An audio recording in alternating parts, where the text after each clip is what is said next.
σχέση ιστορίας και λογοτεχνίας στη μεταπολιτευτική περίοδο και εξετάζει το πώς το μυθιστόρημα συνδέεται με το έθνος, με τη μνήμη αλλά και το τραύμα. Εξετάζει έναν μεγάλο αριθμό μυθιστορημάτων σε ένα διεθνές πλαίσιο και προσπαθεί να θέσει σε μια νέα προοπτική το ιστορικό μυθιστόρημα.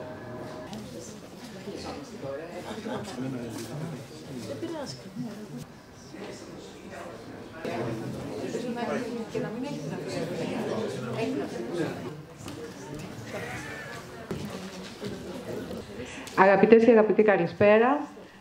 Σας καλησπερίζω εκ μέρους των συναδέλφων μου, της κοινότητας του Τμήματος Φιλοσοφίας του Πανεπιστημίου Ιωαννίνων, στην τέταρτη εκδήλωση για φέτος του κύκλου εκδηλώσεων «Η Φιλοσοφία ως Τέχνη του Βίου».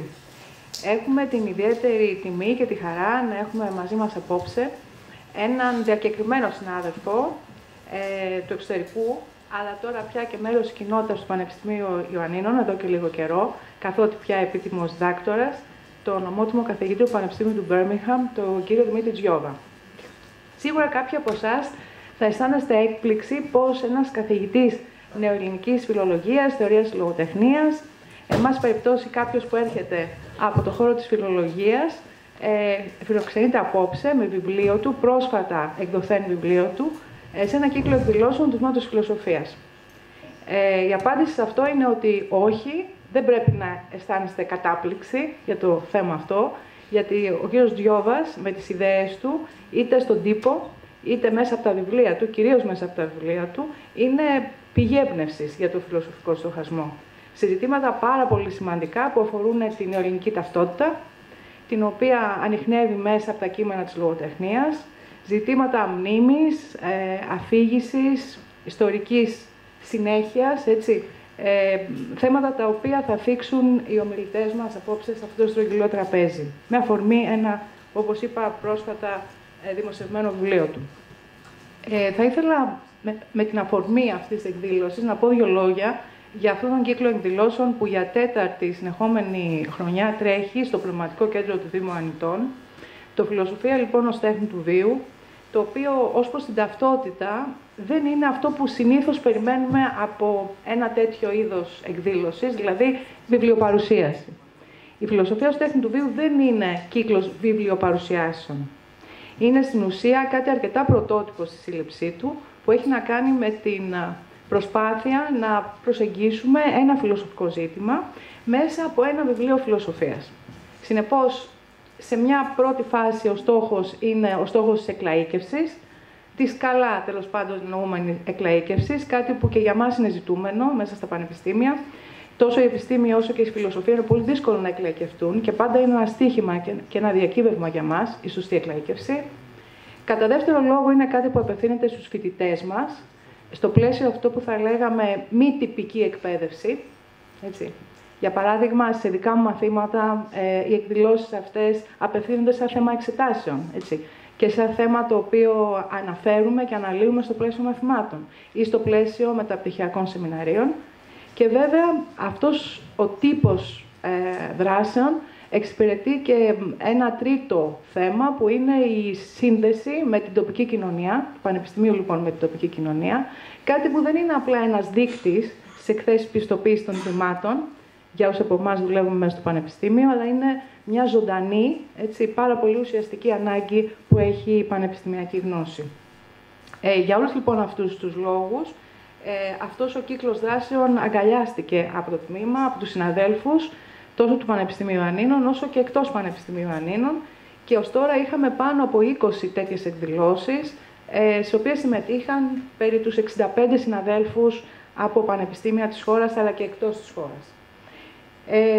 Με αυτή την αφορμή θα ήθελα να σας διαβάσω, να σας αναγνώσω ένα πολύ σύντομο χαιρετισμό, δύο λόγια λοιπόν, που έστειλε ο συνάδελφος του Τμήματος Ιστορίας και Αρχαιολογίας, ο καθηγητής Βυζαντινής Ιστορίας, ο κύριος Χρήστος Σταυράκος, εκπροσωπώντας το Συμβούλιο Διοίκησης του Πανεπιστημίου μας απόψε. Δεν μπόρεσε να είναι ο ίδιος εδώ λόγω μαθήματος. Αγαπητή λοιπόν κυρία Πρόεδρε, αγαπητοί κυρίες και κύριοι συνάδελφοι, αγαπητοί φοιτητές και φοιτήτριες, κυρίες και κύριοι, Μια από τις σημαντικότερες δράσεις του Πανεπιστημίου σε συνδυασμό με την προσφορά του στην κοινωνία είναι η εξωστρέφεια, η επαφή και η μετάδοση της γνώσης με τρόπο κατανοητό και εύληπτο στο κοινό. Η σημερινή, όπως και πολλές δράσεις του Τμήματος Φιλοσοφίας, εντάσσονται σε αυτό το πλαίσιο και αναδεικνύουν τη δυναμική του τμήματος και την παρουσία του στην πόλη. Είμαι βέβαιος ότι το βιβλίο του κ. Τζιόβα, τον οποίο καλωσορίζω στην πόλη των Ιωαννίνων, αλλά και τα θέματα που θα θέσουν οι ομιλητές και οι ομιλήτριες, θα δώσουν ενάβσματα για πολλές ερωτήσεις, παρατηρήσεις και βέβαια για μια ζωντανή συζήτηση. Δυστυχώς, κάθε Πέμπτη έχω το υποχρεωτικό μου μάθημα, γράφει ο κ. Σταυράκος, και δεν έχω τη δυνατότητα να βρίσκομαι μαζί σας. Στέλνω τα συγχαρητήριά μου στους διοργανωτές και εύχομαι καλή επιτυχία στη σημερινή εκδήλωση. Με αυτή την ευκαιρία, με συγχωρείτε να ευχαριστήσω εσάς για την παρουσία σας εδώ, να ευχαριστήσω το Πνευματικό Κέντρο, το Δήμο λοιπόν, που πάντα είναι πάρα πολύ κοντά μας σε όλα αυτά, και το Ριζάριο Ίδρυμα, το οποίο είναι ο χορηγός αυτών των εκδηλώσεων εδώ και 4 χρόνια. Σας ευχαριστούμε.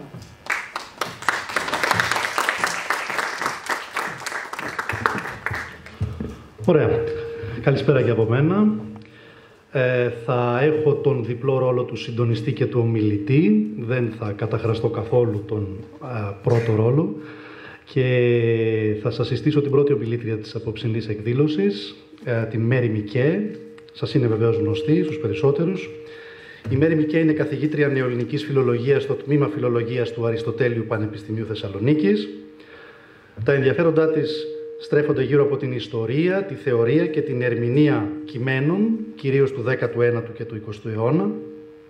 Στο πλουσιότατο συγγραφικό της έργο περιλαμβάνονται τα βιβλία «Η Βάρδια» του Νίκου Καβαδία, «Εικονογραφήσεις και μεταμορφώσεις», «Μέλκο Αξιώτη, κριτικές περιπλανήσεις», «Μεταμφιέσεις στην νεοελληνική πεζογραφία», «Έρος αντεθνικός, ερωτική επιθυμία και εθνική ταυτότητα στο 19ο αιώνα», «Εναρμόνιον Κράμα, δοκίμια για την πεζογραφία», «Δοκιμασίες, όψεις του οικογενειακού πλέγματος στο νεοελληνικό μυθιστόρημα» και τελευταίο της βιβλίο «Η ανθεκτική εκκρεμότητα, ο μύθος της Πασιφάης σε νεοελληνικά κείμενα του 20ου αιώνα».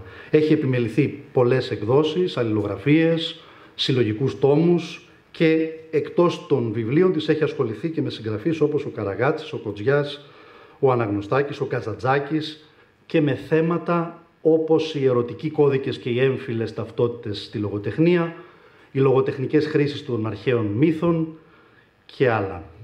Τέλος, είναι συγγραφέας 2 συλλογών διηγημάτων, «Κόκκινες ουλές» και «Ζωντανή ίσκη», ενώ πολύ σύντομα αναμένεται και η τρίτη της πεζογραφική κατάθεση. Θα δώσω αμέσως το λόγο στην κυρία Μικέ, όπως θέλετε. Καλησπέρα σας. Ευχαριστώ πάρα πολύ για την πρόσκληση. Είμαι πολύ χαρούμενη που είμαι εδώ μαζί σας και πολύ χαρούμενη που νομίζω ότι είναι η πρώτη φορά που θα έχω την ευκαιρία να μιλήσω για ένα βιβλίο του Δημήτρη Τζιόβα, γνωστού φυσικά σε όλους μας. Από τις πανεπιστημιακές εκδόσεις Κρήτης, λοιπόν.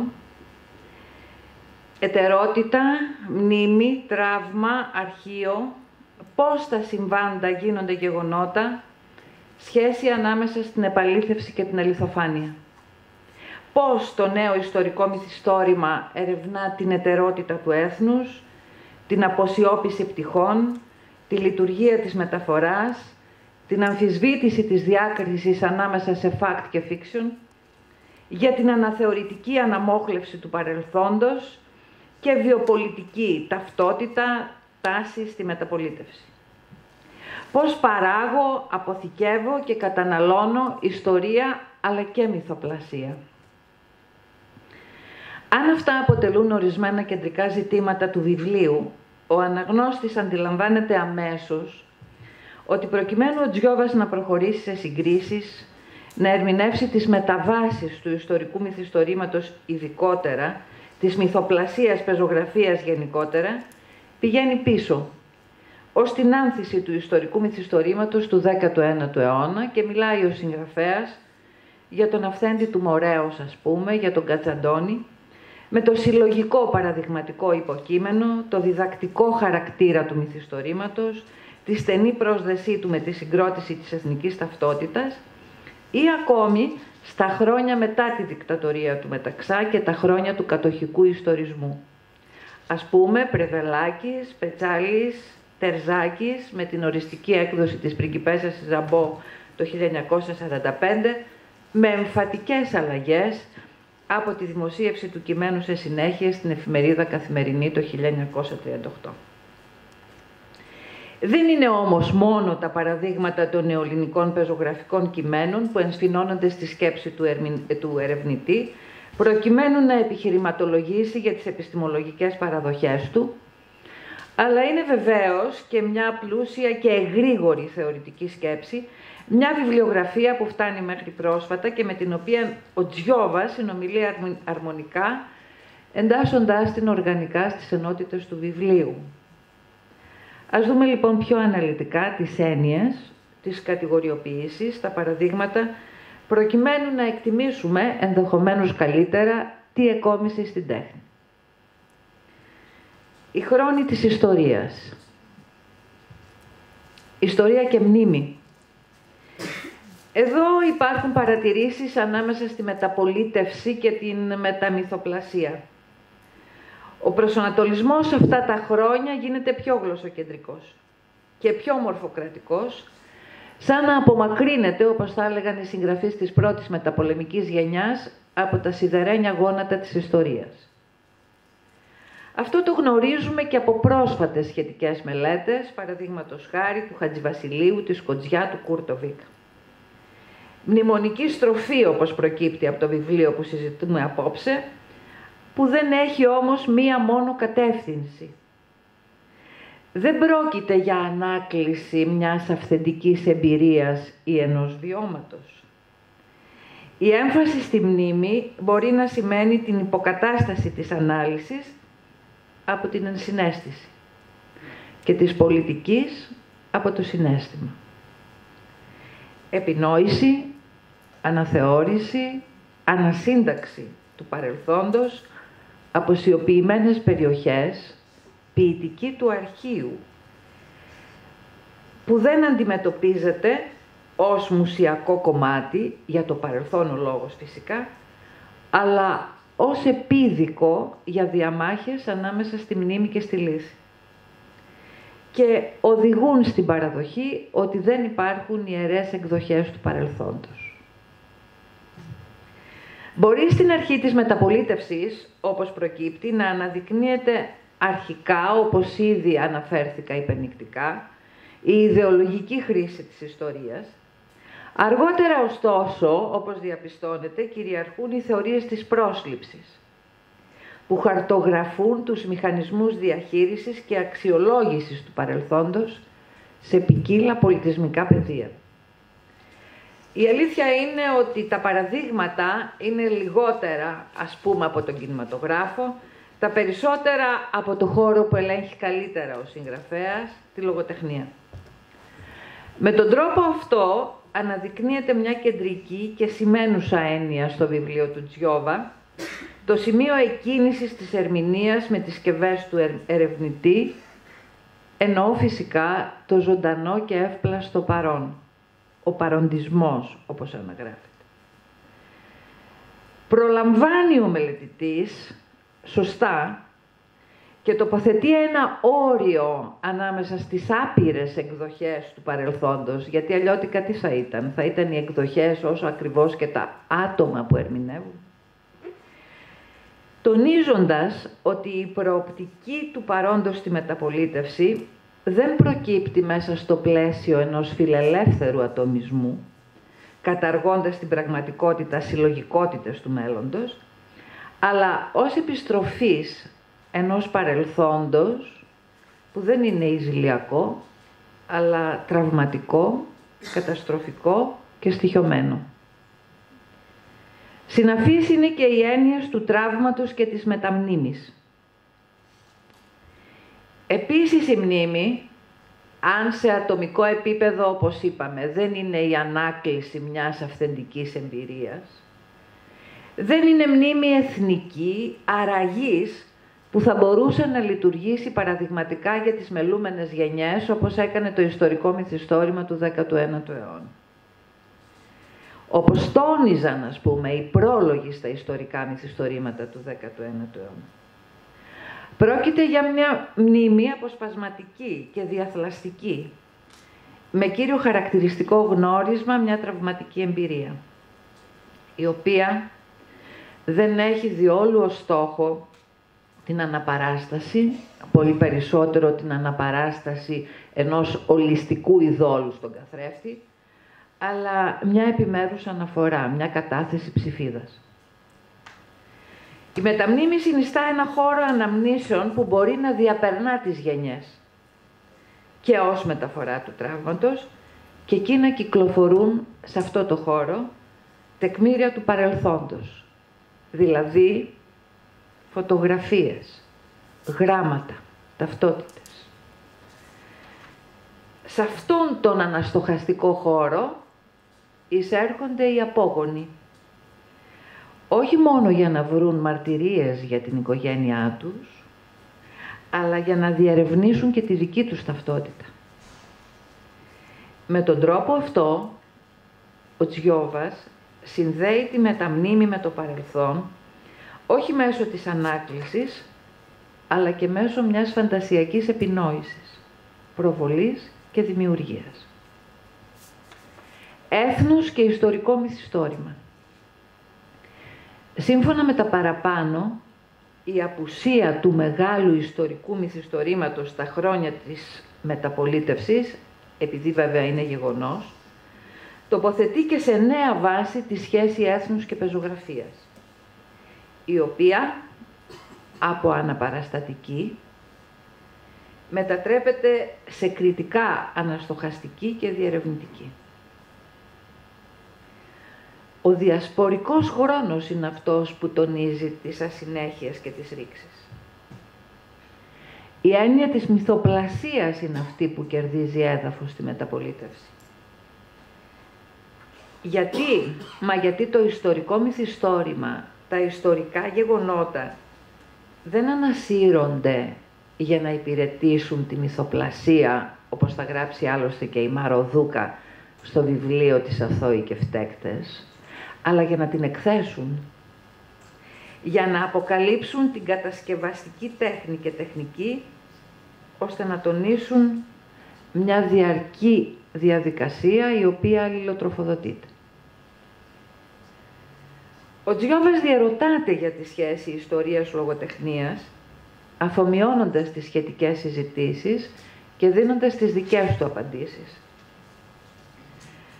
Τα σύγχρονα ιστορικά μυθιστορήματα, λοιπόν, ασχολούνται λιγότερο με τα ιστορικά γεγονότα και περισσότερο με τα επιστημολογικά, το τονίζω αυτό, ζητήματα της ανακατασκευής τους και της συγγραφής της ιστορίας, πώς γράφεται.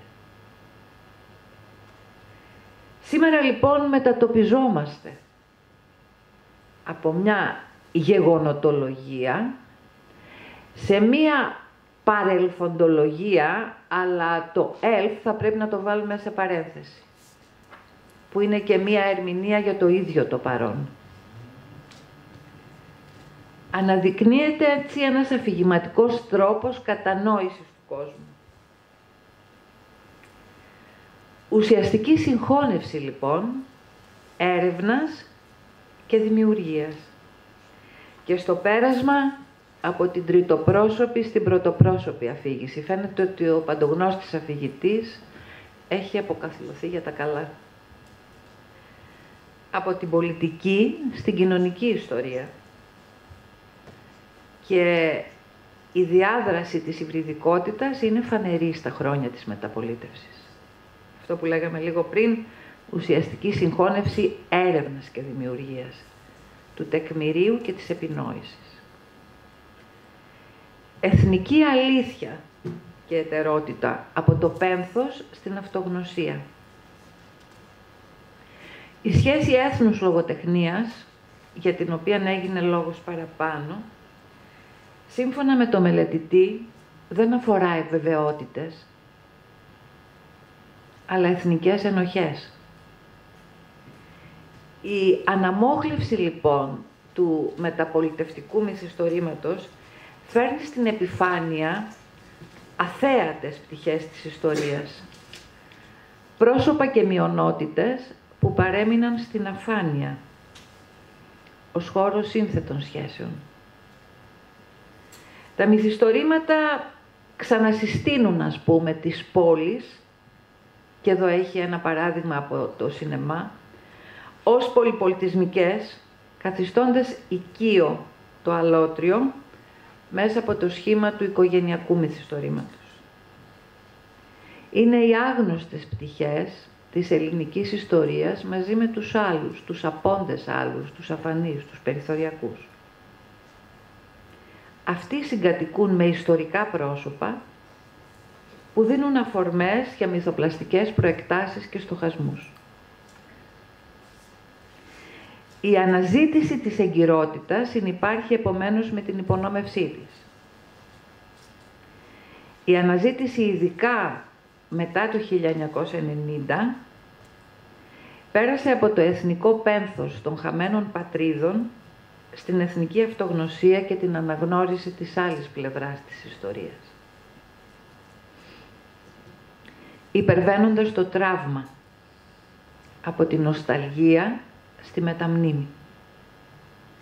Για μια πεζογραφία του εμφυλίου, θα έλεγα, που επιμένει και αντέχει, ας πούμε, και σε μελούμενες γενιές. Πώς μπορεί να λειτουργήσει θεραπευτικά η αφήγηση για το τραύμα του εμφυλίου? Επειδή μνήμη και τραύμα δεν ταυτίζονται με ό,τι συνέβη και επομένως συνιστούν ένα μεταφορικό ή ένα συμβολικό σχήμα παρά μια άμεση καταγραφή. Το τραύμα δεν είναι μόνο ατομικό, αλλά είναι και πολιτισμικό και μπορεί να αφορά μια κατά το δυνατόν συμπαγή ομάδα ανθρώπων, παραδείγματος χάρη Εβραίοι. Εναλλαγή μνήμης και λύθης, γιατί αφενός ανθίσταται στην άρθρωση και αφετέρου παράγει αφηγήσεις που επιδιώκουν να εξηγήσουν την εμπειρία του. Για να πω κάτι από την πόλη από την οποία προέρχομαι, για χρόνια ολόκληρα η Θεσσαλονίκη παράχωνε στη λύθη τον εκτοπισμό των Εβραίων. Έπρεπε να περάσουν χρόνια πολλά μέχρι να έρθει ξανά στη δημόσια ιστορία. Ο Τζιόβας στην ανθεκτική λοιπόν πεζογραφία για τον εμφύλιο, διαγενειακή, έτσι, μέσα από τις γενιές, και όχι για τα γεγονότα, αλλά για τις συνέπειες του εμφυλίου, προτείνει ένα τριμερές σχήμα. Θυματοποίηση, αποστασιοποίηση και απομυθοποίηση. Τα τραύματα μεταμορφώνουν την ιστορία σε μνήμη, με αποτέλεσμα το παρελθόν να υφίσταται ως αφηγηματικό γεγονός και ως ανακατασκευή. Από την ιστορική αλήθεια στη διαδικασία της ερμηνείας των συμβάντων. Και έτσι θα έλεγε κανείς ότι επέρχεται και μια θεραπευτική λειτουργία. Η απόσταση διευκολύνει τη θεραπευτική λειτουργία της συγχώρεσης. Η διάρκεια του εμφυλιακού τραύματος ως στοιχειωμένη μνήμη. Ξαναλέω ότι δεν προέχουν φυσικά και εδώ τα γεγονότα, αλλά οι τρόποι με τους οποίους τα θυμόμαστε και τα αφηγούμαστε. Ιστορία και αφηγηματικοί τρόποι. Από τη μαρτυρία στην αρχαιακή ποιητική, στην ποιητική του αρχείου. Ντοκουμέντα και μυθοπλασία αρχείου. Ο όρος είναι πολύ ενδιαφέρον, νομίζω, ακριβώς διότι δεν εστιάζει απλώς και μόνο σε μια αντικειμενικότητα της μαρτυρίας, αλλά σύμφωνα με όσα έχω πει μέχρι τώρα και ελπίζω να έγινα σαφής, σε μια υποκειμενικότητα του ερευνητή. Προέχουν, πριμοδοτούνται οι ανώνυμες ιστορίες, οι ιστορίες των αφανών, η πράξη της αφήγησης και αν πρόκειται για πόλεμο η ανθρωπολογική πλευρά του. Ψηφιδωτεί παραθεματική τεχνική, που τη συναντάμε και σε πολλά λογοτεχνικά κείμενα, που απογυμνώνει τον αφηγητή από την αυθεντία του και υπονομεύει τη δημιουργία λογοτεχνικών προσώπων. Από την ιστορία, με γιώτα κεφαλαίο, στις ιστορίες ως θραύσματα. Δεν είναι δεδομένη η ιστορία λοιπόν ως μαρτυρία, αλλά ερευνητέα ως αρχείο. Από το ιστορικό λοιπόν στο ιστοριογραφικό μυθιστόρημα. Με αναδύφιση, με έρευνα, με αυτοβιογραφία της υποκειμενικότητας του ερευνητή. Μεταξύ παρελθόντος και παρόντος. Χρονικότητα, μεταφορά και μυθιστορία. Εισβολή ενός κόσμου σε έναν άλλο που είναι χρονολογικά και οντολογικά ασύμβατος.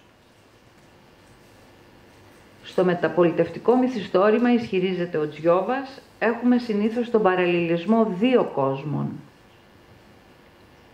Με δύο κυρίους τρόπους, τη συστοιχία και την αναγωγή. Οι γέφυρες της ιστορίας. Νέα ιστορικά μυθιστορήματα εμφανίζονται στη μεταπολίτευση, μυθιστόρημα με ντοκουμέντα, ιστοριογραφική μεταμυθοπλασία, αλλιώς τεκμηριωτική μυθοπλασία και ούτω καθεξής, μοιράζονται τη μεταφορική προβολή του παρελθόντος στο παρόν, που στρέφονται επίσης σε αποσιοποιημένες περιοχές, αξιοποιούν το φαντασιακό στοιχείο χωρίς να απεμπολούν το ρεαλισμό και επομένως να ανοίγουν τους ασκούς του αιώλου για άπειρες εκδοχές, κοσμοπολιτικός χαρακτήρας, ευρύτερα πολυπολιτισμικά περιβάλλοντα, προβάλλοντας το ρόλο των ιδεών, της ταυτότητας και της τέχνης. Από την ιστορία στη γεωγραφία και από τη δράση στις ιδέες. Τέλος, η 8η ενότητα, το παρελθόν είναι μια ξένη χώρα. Από το εθνικό στο διεθνικό. Σε τι συνίσταται αυτό το τελευταίο? Χώρος δράσης όχι μόνο η Ευρώπη, αλλά και η Αμερική, η Αφρική, η Αυστραλία. Στην νεοελληνική λογοτεχνία υπήρξαν συγγραφείς όπως ο Καραγάτσης, ο Τσίρκας, ο Καχτίτσης, ο Αρανίτσης, ο Αλεξάκης, που τοποθετούν το κέντρο της δράσης τους στην Αφρική. Υπάρχουν και συγγραφείς που ανατρέπουν αυτά τα στερεότυπα, όπως ας πούμε συμβαίνει με το Μοδυνό. Μεταπολιτευτικό επίσης μυθιστόρημα μπορεί να βρει κανείς και στο μεταπολιτευτικό μια κοσμοπολιτική εξωστρέφεια, όπως συμβαίνει με τη Σώτη Τριανταφύλλου ή τον Ισίδωρο Ζουργό. Μπορεί όμως εκ παραλλήλου να βρει και μια κοινοτική εσωστρέφεια, δηλαδή ένα προνεωτερικό, προφορικό περιβάλλον, όπως παραδείγματος χάρη συμβαίνει με τις μικρές κοινότητες του Γιάννη Μακρυδάκη, του Σωτήρη Δημητρίου, του Γιάννη Παλαβού, του Δημοσθένη Παπαμάρκου.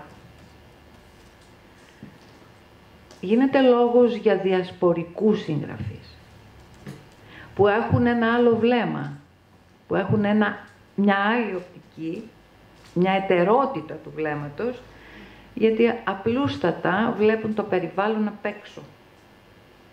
Προβάλλουν το τραύμα της μετανάστευσης ή εισάγοντας στην ελληνική πεζογραφία ένα πρωτόγνωρο διεθνισμό. Μπορεί ακόμα οι διαχωριστικές γραμμές να είναι πορώδεις και τα σύνορα να υπερβαίνονται. Και έτσι η ταυτότητα να εκλαμβάνεται ως επιτελεστική και συσχετιστική. Όπως για παράδειγμα συμβαίνει με τον Βασίλη Αλεξάκη, το Χρήστο Τσιόλκα, ή να συγχωνεύεται με το μεταπικιακό ή το πολιτικό, όπως παραδείγματος χάρη συμβαίνει στους φιλέλληνες της Μιμίκας Κρανάκη. Τέλος, σε μια προσπάθεια να βγουνε κάποια συμπεράσματα από αυτή την πλούσια μελέτη, διαβάζουμε σχέσεις, μεταβάσεις ανάμεσα στο ιστορικό μυθιστόρημα του 19ου αιώνα, του 20ου και των ημερών μας. Για τον τρόπο με τον οποίο στην ύστερη μεταπολίτευση η σχέση ιστορίας και πεζογραφίας τίθεται σε νέα βάση.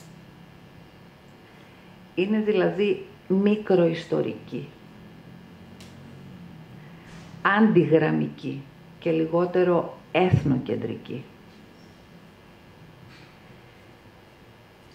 Μια ιστορία μνήμης, μνημοϊστορία, η οποία ενδιαφέρεται για διαθλαστικές λειτουργίες της μνήμης, αντιμετωπίζοντας το παρελθόν και ως συνειδητή επιλογή, αλλά και ως ασυνείδητο βάρος. Η στροφή στη μνήμη, λέει ο Τζιόβας, αντιπροσωπεύει την επιθυμία να το επανακτήσουμε,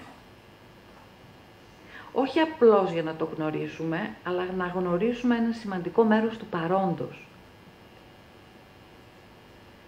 Από τη μαρτυρία σε μια μυθοπλασία τεκμηρίων, με ντοκουμέντα, που συγκατοικούν υβριδικά με την επινόηση, όπως είπαμε. Δηλαδή, σε τεκμήρια αποσπασματικά, με τη ρεαλιστική καταγραφή να τη διαδέχεται η ανασύνθεση του αφηγηματικού υλικού, που έτσι πριμοδοτείται και σε ένα επίπεδο η ενεργητική σχέση με τον αναγνώστη. Κατασκευή της αφήγησης, έρευνα αρχείου, προβληματισμός για τη σχετικότητα της αλήθειας. Μια ιστορική μυθοπλασία που εξελίχθηκε, όπως είπα, σε ιστοριογραφική, η οποία χαρτογραφεί τις εθνικές βεβαιότητες και τις μεταβάσεις της στις ιστορικές αποσιωπήσεις. Από τη μαρτυρία στην αρχαιακή ποιητική και από το εθνικό στο διεθνικό. Ας έχουμε κατά νου βέβαια ότι οι μεταβάσεις αυτές δεν ακολουθούν μια γραμμική πορεία με αρχή, μέση και τέλος. Αν το παλιότερο ιστορικό μυθιστόρημα ήταν παράγωγο του ιστορισμού, το σύγχρονο μεταιστορικό είναι συνάρτηση του παρόντος. Το βιβλίο του Τζιόβα, εν κατακλείδη, δείχνει με ενάργεια τα παραπάνω, ιχνηλατώντας με προσοχή τους μετεωρισμούς και οδηγεί και στη δική μας αυτογνωσία. Ευχαριστώ πολύ.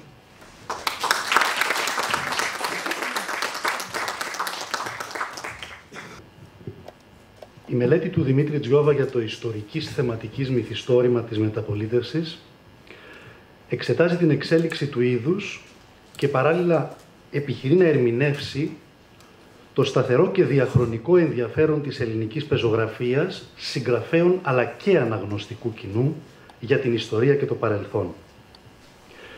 Η Ελλάδα είναι πράγματι μια χώρα που συζητά αιμονικά το πρακτικό παρελθόν της, όπως το αποκαλεί ο Αμερικανός θεωρητικός της ιστορίας Hayden White. Ένα παρελθόν συχνά διαφιλονικούμενο και υποδιαρκή διαπραγμάτευση, που είναι ζωντανό στο παρόν και προκαλεί διαμάχες στη δημόσια σφαίρα. Για τον εμφύλιο, την κατοχή, τη μικρασιατική καταστροφή, το οθωμανικό παρελθόν, την εξόντωση εθνοτικών και θρησκευτικών ομάδων, αλλά και για το όνομα της Μακεδονίας, το Κυπριακό και άλλες καταπιεσμένες ή επικίνδυνες μνήμες, αποσιωπημένες και τραυματικές πτυχές της εθνικής ιστορίας. Αρκεί όμως αυτό για να κατανοήσουμε την ανθεκτικότητα μέσα από τις μεταλλάξεις της, του είδους που συνηθίσαμε να αποκαλούμε ιστορικό μυθιστόρημα στην ελληνική λογοτεχνία? Αν η ιστοριογραφία είναι αυτή που μετασχηματίζει το παρελθόν σε ιστορία, τότε ποιος είναι ο ρόλος της λογοτεχνίας απέναντι στο παρελθόν και την ιστορία? Γιατί εξακολουθούμε να διαβάζουμε ιστορικά μυθιστορήματα ιστορικής θεματικής? Για να μάθουμε καλύτερα την ιστορία, όπως μας έλεγαν στο σχολείο, ή για να διεισδύσουμε σε πιο δυσπρόσιτες ανθρωπολογικές πλευρές της? Ο Τζιόβας, διερευνώντας την πολυσυζητημένη και διαρκώς εξελισσόμενη σχέση ιστορίας και λογοτεχνίας, παρακολουθεί από κοντά τη σύγχρονη προβληματική και τη διεθνή κατά βάση την αγγλοσαξονική βιβλιογραφία. Στα δύο πρώτα κεφάλαια ξεδιπλώνει το ενιολογικό και θεωρητικό πλαίσιο, και το οποίο μας είπε αρκετά η κυρία Μικέ, μέσα στο οποίο μελετά αυτή τη σχέση και τους μετασχηματισμούς του ιστορικού μυθιστορήματος μέσα από τους όρους του παροντισμού, του τραύματος, της μνήμης, της μνήμοϊστορίας, της μεταμνήμης, του έθνους και της μεταφοράς. Το σκεπτικό και τα επιχειρήματα που αναπτύσσει στα επόμενα κεφάλαια γύρω από τις συγκλήσεις της ιστορίας και της λογοτεχνίας προϋποθέτουν, πάλι το υπενήχθηκε η κυρία Μικέ, τις μεγάλες επιστημολογικές τομές και τις θεωρητικές στροφές στο ευρύ πεδίο των ανθρωπιστικών επιστημών και της κριτικής θεωρίας, ιδίως σε ό,τι αφορά τις έννοιες του χρόνου, της μνήμης και της αφήγησης. Την έκρηξη των σπουδών μνήμης τη δεκαετία του 1980, με τη μνήμη να γίνεται το όχημα ενός νέου ηθικού προσανατολισμού της ιστορίας, που οδήγησε σε αναθεωρήσεις, την κρίση του χρόνου, του παρελθόντος και του μέλλοντος, με την κυριαρχία του παροντισμού, σύμφωνα με τον όρο του Φρανσουά Τόκ, όπου ειδικά μετά την πτώση του τείχους του Βερολίνου, 1989, το παρόν κυριαρχεί και επιβάλλεται ως μοναδικός ορίζοντας, την κατάρρευση των μεγάλων ιδεολογιών του 20ου αιώνα, που υπόσχονταν νομοτελειακά ένα ελπιδοφόρο μέλλον, την υποκειμενική στροφή στην ιστοριογραφία και το πέρασμα της ιστορικής αφήγησης από το τρίτο στο πρώτο πρόσωπο, όπως έχει δείξει ο Έντσο Τραβέρσο στα ιδιότυπα παρελθόντα, την επέλαση της παγκοσμιοποίησης και τον μεταεθνικό αστερισμό του Χάμπερμας, την κατάργηση αλλά και την επαναφορά των συνόρων, την αποδόμηση αλλά και την αντοχή του έθνους κράτους, το τέλος των μεγάλων αφηγήσεων, τον κλονισμό της εμπιστοσύνης στη γραμμικότητα του χρόνου, την ανάδυση των πολιτικών της ταυτότητας, τον επιστημολογικό σκεπτικισμό, την εξάντληση του μοντερνισμού και την κυριαρχία του μεταμοντέρνου, την αποιεροποίηση και τη σχετικοποίηση των πάντων. Αυτές οι ευρύτερες διανοητικές εξελίξεις, που μοιάζει να περιγράφουν την εποχή μας, ή έστω την προ-Τραμπ εποχή, για να είμαστε πιο ακριβείς, ήταν αδύνατον να μην αφήσουν ισχυρό αποτύπωμα στο σύγχρονο μυθιστόρημα. Το θέμα του βιβλίου είναι η επανεμφάνιση, η ανανέωση, η διεύρυνση και τελικά η υπέρβαση, όπως ισχυρίζεται ο συγγραφέας, του ιστορικού μυθιστορήματος στη μεταπολίτευση. Κεντρική θέση του Τζιόβα είναι ότι δεν μπορούμε πια να μιλάμε για ιστορικό μυθιστόρημα, καθώς η απάντηση στο ερώτημα τι σηματοδοτεί ο προσδιορισμός ιστορικό για το μυθιστόρημα, αλλά και το τι σημαίνει λογοτεχνία ή λογοτεχνικότητα σήμερα, δεν είναι καθόλου αυτονόητη. Ο όρος ιστορικό μυθιστόρημα είναι επομένως προβληματικός, αναχρονιστικός και ανεπαρκής για να περιγράψει ένα πεζογραφικό παρόν πολύ πιο ρευστό, ποικιλόμορφο και υβριδικό. Το σύγχρονο μετα-ιστορικό μυθιστόρημα, όπως μας δείχνει ο συγγραφέας, δεν ακολουθεί τις παραδοσιακές συμβάσεις του είδους, μοιράζεται ανάμεσα στο παρελθόν και το παρόν, μιλάει περισσότερο για το σήμερα παρά για το χθες.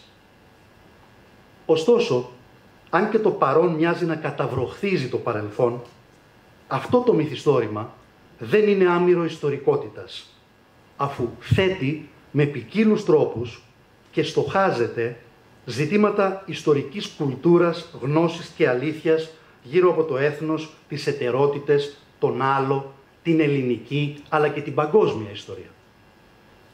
Οι σύγχρονες ιστορικές αφηγήσεις του ελληνικού μυθιστορήματος δεν συγκροτούν πλατιές τοιχογραφίες με ρεαλιστικές αναπαραστάσεις του παρελθόντος όπως συνέβαινε παλαιότερα, αλλά πιο υποκειμενικές, μικροϊστορικές και υπονομευτικές ματιές πάνω στα εθνικά και σε άλλα στερεότυπα. Η μήτρα από την οποία προέκυψε το βιβλίο του Τζιόβα είναι η προμηγούμενη μελέτη του για την κουλτούρα της μεταπολίτευσης. Στο τρίτο κεφάλαιο εκείνου του βιβλίου, εκείνου του καλλιδοσκοπικού βιβλίου, συζητώντας για το έθνος και διεκδικώντας το παρελθόν, ήταν ο τίτλος, εντοπίζεται σπερματικά η προβληματική που συνέχει και το αναχείρας έργο. Η πρόταση του Τζιόβα για την ανάγνωση του σύγχρονου ελληνικού μυθιστορήματος βασίζεται στο περίπλοκο και υβριδικό ερμηνευτικό του σχήμα για τη μεταπολίτευση. Το σχήμα αυτό προκρίνει για την κατανόηση της εποχής την έννοια της πολιτισμικής διαφορετικότητας, μια ερμηνευτική της ετερογένειας και της ποικιλομορφίας που έρχεται σε αντιπαράθεση με άλλα κυρίαρχα ερμηνευτικά σχήματα της μεταπολίτευσης, όπως τον πολιτισμικό διεισμό του Νικηφόρου Διαμαντούρου, που αντιπαρέβαλε μια εξυγχρονιστική, δυτικόστροφη και διαφωτιστική κουλτούρα προς την παροχημένη κουλτούρα της Ανατολικής Ορθόδοξης παράδοσης, ή την κίνηση του εκκρεμούς ανάμεσα στο ατομικό και το συλλογικό του Βαγγέλη Χατζηβασιλείου, του Βασίλη Βαμβακά και άλλων, σχήματα που ήταν δεσμευτικά εξαρτημένα και εν πολλοίς απολογητικά προς τις θεωρίες του εξυγχρονισμού. Αν η μεταπολίτευση μπορεί να χαρακτηριστεί ως εποχή ταυτοτήτων, έγραφε ο Τζιόβα στο προηγούμενο βιβλίο του, τότε το ανανεωμένο ιστορικό μυθιστόρημα υπηρετεί ακριβώς αυτή την αναζήτηση ταυτότητας σε έναν ρευστό και πολυπολιτισμικό κόσμο, προσφέροντας ένα από τα πολλά πρίσματα για να κατανοήσουμε τις ιδιαιτερότητες και τις κατευθύνσεις της μεταπολίτευσης. Το εγχείρημα του Τζιόβα ενέχει ασφαλώς μεγάλους κινδύνους και δυσκολίες. Αφενός γιατί μελετά τη λογοτεχνία στη ρευστή επικράτεια του παρόντος, της συγχρονίας, εν κινήσει δηλαδή και εν εξελίξει, αφετέρου γιατί ούτως ή άλλως το μυθιστόρημα, όπως μας υπενθυμίζει ο θεωρητικός του Μιχαήλ Μπαχτίν, δεν είναι ένα είδος ανάμεσα στα άλλα, είναι το μόνο που αναπτύσσεται ακόμα εν μέσω ειδών από πολύ καιρό διαμορφωμένων και εν μέρει νεκρών. Και συνεχίζει ο Μπαχτίν, η γένεση και η εξέλιξη του μυθιστορήματος συντελούνται στο άπλετο φως της ιστορίας. Αν συνυπολογίσουμε ότι η μεταπολίτευση είναι μια μακρότατη περίοδος, η μελέτη του μεταιστορικού μυθιστορήματος απαιτεί προσεκτικό χειρισμό. Ο Τζιόβας, χαρτογραφώντας την εξέλιξη του είδους, δεν περιορίζεται στην τελευταία πεντηκονταετία, αλλά ιστορικοποιεί και ανοίγει με συγκριτικό βλέμμα την προοπτική στον 19ο αιώνα, τον Μεσοπόλεμο και τη μεταπολεμική περίοδο. Με αυτόν τον τρόπο σκιαγραφούνται ευκρινέστερα οι μεταβολές, οι συνέχειες, οι ασυνέχειες και οι τομές, ενώ εξηγείται πιστικά η απομάκρυνση από τις κλασικές προδιαγραφές του είδους. Από την άποψη αυτή, η μελέτη ακολουθεί υπόγεια μία γραμματολογική, θα έλεγα, κατεύθυνση, όχι όμως με την συνήθη ταξινομική λογική της βίαιης ομαδοποίησης, που τείνει να υποτιμά τις διαφορές. Αντιθέτως, ο Τζιόβας, στα 8 κεφάλαια του βιβλίου, ακολουθώντας μία λογική ομόκεντρων κύκλων, χαρτογραφεί το πολυπικιλιακό και πολυφωνικό ιστορικό μυθιστόρημα της μεταπολίτευσης, χωρίς να εγκλωβίζει τα έργα σε δίσκαμπτες και ανελαστικές κατηγοριοποιήσεις. Έτσι, συζητά πάνω στην ενιολογική βάση που έχει θέσει εξ αρχής, την πολιτική αλληγορία του Αλεξάνδρου και του Πατατζή, την πολύκροτη ανθρωπολογικής προοπτικής Ορθοκοστά του Βαλτινού, τις μεταμυθοπλαστικές αφηγήσεις που αμφισβητούν εθνικές αλήθειες με ανοίγματα στην εταιρότητα, της Γαλανάκη, της Βούκα, του Βαλτινού, του Παπαμάρκου, του Φάης, το μυθιστόρημα τεκμηρίωσης, πάλι του Βαλτινού και του Σκάση, τα ερευνητικά μυθιστορήματα αρχαιακής ποιητικής, του Δαβέτα, του Βούλγαρη και άλλων, και τις ακόμη πιο υβριδικές αφηγήσεις, του Αστερίου, της Χουζούρη, του Μαγκλίνη, τις αληθινές βιογραφικές ιστορίες της Γαλανάκη, του Ακρίβου, της Μέρμιγκα και του Μαγκλίνη, τις μνημονικές και μεταμνημονικές αφηγήσεις που πραγματεύονται τραύματα του Μίσιου, του Ατζακά, του Κοτζιά, του Δαβέτα, του Μάτεση, μέχρι την αντοχή του όρου μυθιστορία στον Άρη Μαραγκόπουλο, τις εθνικές μεταφορές και πολιτισμικές αλληγορίες του Νίκου Θέμελη και του Πανσέλινου, το διεθνικό και κοσμοπολίτικο μυθιστόρημα του Μοδινού, της Ότης Τριανταφύλου, των διασπορικών και των αλβανικής καταγωγής Ελλήνων συγγραφέων που συνδιαλέγεται με το μετααπικιακό μυθιστόρημα. Η μεταπολίτευση, όπως σωστά σημειώνει ο συγγραφέας, δεν ανανέωσε απλώς το ιστορικό μυθιστόρημα, αλλά έφερε και νέες αναγνώσεις στο παλαιότερο.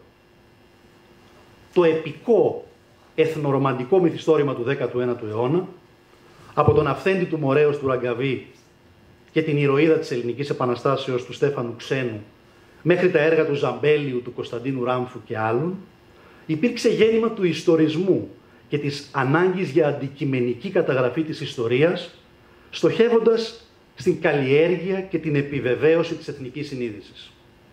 Όπως επισημαίνει ο Τζιόβας, αξιοποιώντας και μελετήματα νεοελληνιστών, κάποια από τα έργα αυτά μπορούν να διαβαστούν και ως σύγχρονες πολιτισμικές μεταφορές ή αλληγορίες. Η επανεμφάνιση του είδους στα χρόνια του Μεταξά και της κατοχής, με την πριγκιπέσα Ιζαμπό του Τερζάκη, τον κριτικό του Πρεβελάκη, τον Κοτζάμπαση του Καστρόπυργου του Καραγάτσι και άλλα, έχει συνδεθεί από την κριτική είτε με το αίτημα για επιστροφή στις ρίζες και μια νέα συλλογικότητα, είτε με ένα είδος απόσυρσης ή φυγής από την πραγματικότητα. Η νέα όμως τομή του είδους, στην οποία εστιάζει το βιβλίο, εμφανίζεται μετά το 1989 με αφετηριακό σημείο τον βίο του Ισμαήλ Φερίκ Πασά της Ρέας Γαλανάκη, που πάντως αρνείται τον όρο ιστορικό μυθιστόρημα. Έτσι, η ελληνική πεζογραφία πέρασε πολύ γρήγορα από τη συζήτηση για το τέλος της ιστορίας στην αντεπίθεση της ιστορίας. Ακόμα και το μεταμοντέρνο μυθιστόρημα, ισχυρίζεται ο Τζιόβας, ακολουθώντας τη θεωρητική σκέψη του Hayden White, δεν είναι ανιστορικό ή αντιιστορικό, αλλά το πιο ιστορικά αιμονικό είδος της δυτικής λογοτεχνίας. Το νέο μεταιστορικό μυθιστόρημα της μεταπολίτευσης είναι απότοκο του μεταμοντερνισμού και της ιδεολογικής αποφόρτισης.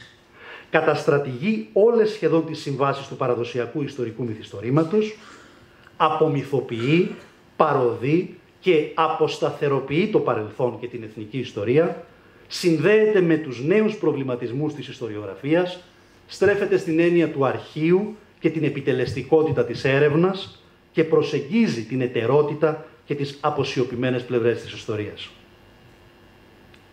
Στο αναχείρας έργο, ο Τζιόβας επανασυστήνει το ιστορικό μυθιστόρημα της μεταπολίτευσης ως ενδείκτη κατανόησης της εποχής. Οι έννοιες της υβριδικότητας και της διάδρασης γίνονται κλειδιά για την αποκρυπτογράφηση της σχέσης λογοτεχνίας και ιστορίας. Από την ανάλυση του προκύπτει ότι το ιστορικό μυθιστόρημα, ή όπως αλλιώς το ονομάσουμε, ένα μάλλον μορφικά συντηρητικό είδος, υπήρξε στη μεταπολίτευση το δυναμικότερο ίσως είδος πεζογραφίας. Ένα ανοιχτό πεδίο σε μορφικούς, αφηγηματικούς, γλωσσικούς και θεματικούς πειραματισμούς που μας επιτρέπει να συσχετίσουμε τη λογοτεχνία με ποικίλες όψεις της κοινωνικής, πολιτισμικής και πολιτικής ιστορίας της μεταπολίτευσης. Το μεταιστορικό μυθιστόρημα της εποχής Χαρακτηρίζεται από την διαφοροποικιλότητα, αν επιτρέπεται να δανειστώ τον νεολογισμό που χρησιμοποιεί στο προηγούμενο βιβλίο του ο Τζιόβας, μεταφράζοντας στα ελληνικά τον αγγλικό όρο diversity, λέξη κλειδί για την κατανόηση της μεταπολίτευσης. Έτσι, τα 8 κεφάλαια του βιβλίου συγκροτούν μια δυναμική, πολιτισμική και κοινωνική θεώρηση της σύγχρονης ελληνικής πεζογραφίας, την πολιτισμική ποιητική, θα λέγαμε, του μεταιστορικού μυθιστορήματος.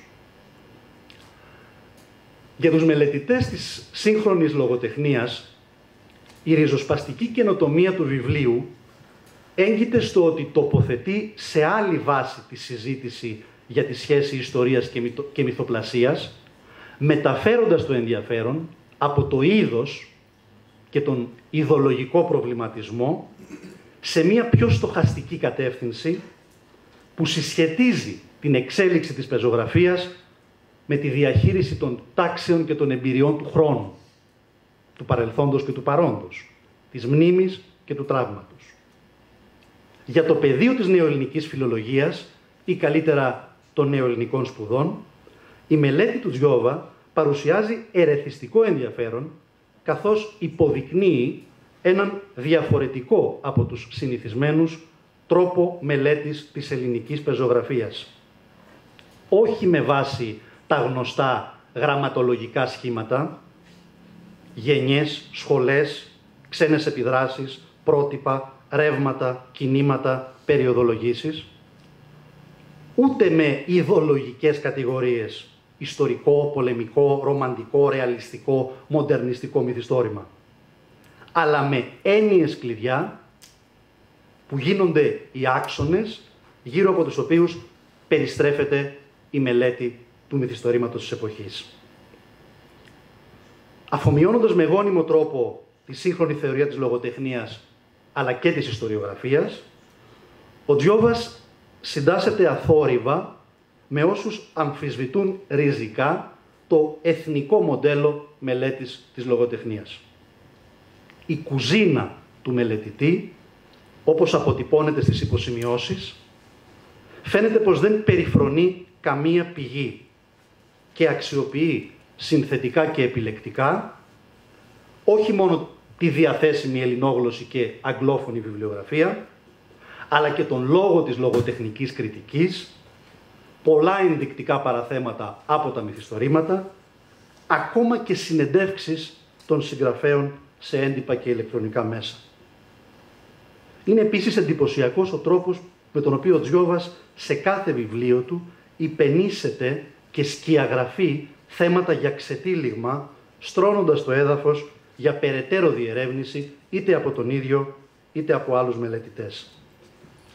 Αυτό που τον ξεχωρίζει από άλλους αξιόλογους νεοελληνιστές, ήδη από τις πρώτες του μελέτες, είναι η ικανότητά του να αναλύει και να συζητά τη λογοτεχνία στη σχέση της με τον κόσμο, τις ιδέες, την κουλτούρα, τις πολιτισμικές, κοινωνικές και πολιτικές αλλαγές. Και σε αυτό το βιβλίο προσπαθεί να διακρίνει και να περιγράψει την κίνηση, την τροχιά, την εξέλιξη της λογοτεχνίας. Γνωρίζοντας πολύ καλά ότι στην κατηγορία της ιστορικής μυθοπλασίας σήμερα κυρίαρχες είναι οι κινηματογραφικές ταινίες και οι τηλεοπτικές σειρές και όχι τα μυθιστορήματα, ενώ σημαντική θέση καταλαμβάνουν και άλλα πεδία της κουλτούρας, όπως το θέατρο, η μουσική, το graphic novel, ακόμα και ο λόγος των συνθημάτων, προσέξτε το εξώφυλλο του βιβλίου, δεν παραλείπει να προσημειώσει ένα ευρύτερο, πολύ ενδιαφέρον, διεπιστημονικό πεδίο μελέτης που θα προσηδίαζε ενδεχομένως περισσότερο στις πολιτισμικές σπουδές. Ο ίδιος, αποστασιοποιημένος από το αντικείμενο μελέτης του, καθόλου αυτονόητο, δεν διστάζει να προβλέψει ότι το μέλλον της ελληνικής πεζογραφίας ανήκει λιγότερο στα ιστορικά μυθιστορήματα και περισσότερο στα τρέχοντα βιοπολιτικά ζητήματα. Ρευστότητα φύλων, εργασιακή επισφάλεια, γυναικοκτονίες, κλιματική κρίση, επιρροή του διαδικτύου, κόσμος της εικόνας, της ψηφιακής συνθήκης και της τεχνητής νοημοσύνης. Η χαμένη σήμερα έγκλη της νεοελληνικής φιλολογίας είναι αυτή η λησμονημένη δυνατότητα διάχυσής της στη δημόσια σφαίρα. Η μελέτη του Τζιόβα για το μεταιστορικό μυθιστόρημα της μεταπολίτευσης είναι ένα βιβλίο πρόκληση για το μέλλον της επιστήμης μας, καθώς θέτει μία στέρεη μεθοδολογικά βάση για τη συγκρότηση ενός νέου πεδίου μελέτης, τη λογοτεχνία του 21ου αιώνα. Μέχρι σήμερα είχαμε 3 πολύ αξιόπιστα έργα αναφοράς, τις κριτικές χαρτογραφήσεις της μεταπολίτευσης, του Βαγγέλη Χατζηβασιλείου, της Ελισάβετ Κοτζιά και του Δημοσθένη Κούρτοβικ, αλλά και έναν σημαντικό αριθμό από επιμέρους μελετήματα νεοελληνιστών. Με το βιβλίο του Τζιόβα, η πανεπιστημιακή κριτική εισέρχεται με συνθετικό και κυρίως με στοχαστικό τρόπο στη σύγχρονη ελληνική πεζογραφία. Σε αυτό το νέο πεδίο, που ακολουθεί ένα μάλλον διαφορετικό από τα παραδεδεγμένα επιστημονικό παράδειγμα, επιστημονικό πρωτόκολλο, οι νεοελληνιστές δεν αρκεί να χρησιμοποιούν με διεπιστημονικό τρόπο εργαλεία και έννοιες από συναφείς ανθρωπιστικές επιστήμες.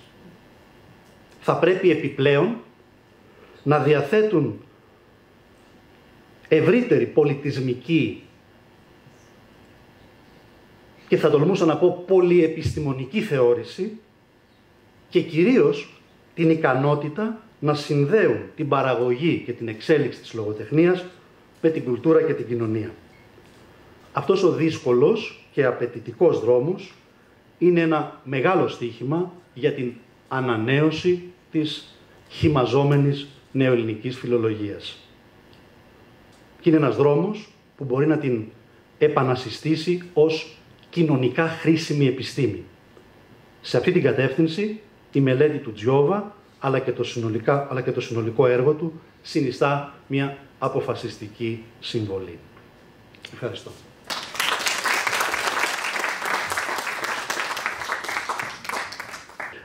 Θα δώσουμε το λόγο στον Γιάννη Πρελορέντζο. Ο Γιάννης Πρελορέντζος είναι καθηγητής νεότερης και σύγχρονης φιλοσοφίας στο Πανεπιστήμιο Αθηνών, πολύ γνωστός και αγαπητός στο Πανεπιστήμιο και στην πόλη των Ιωαννίνων, όπου δίδαξε για περίπου 19-20 χρόνια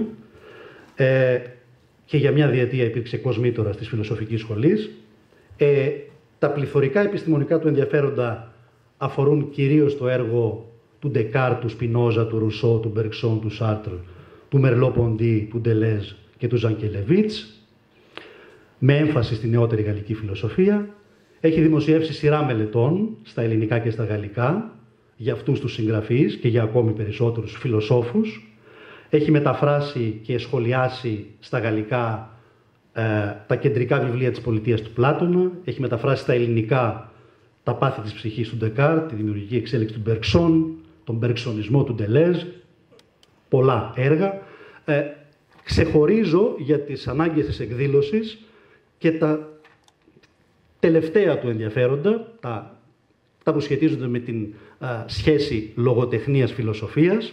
Έχει συγγράψει τη μελέτη «Φιλοσοφία και λογοτεχνία στη Γαλλία 1930-1960», ενώ έχει μεταφράσει και τη μελέτη του Φιλίπ Σαμπό «Φιλοσοφία και λογοτεχνία».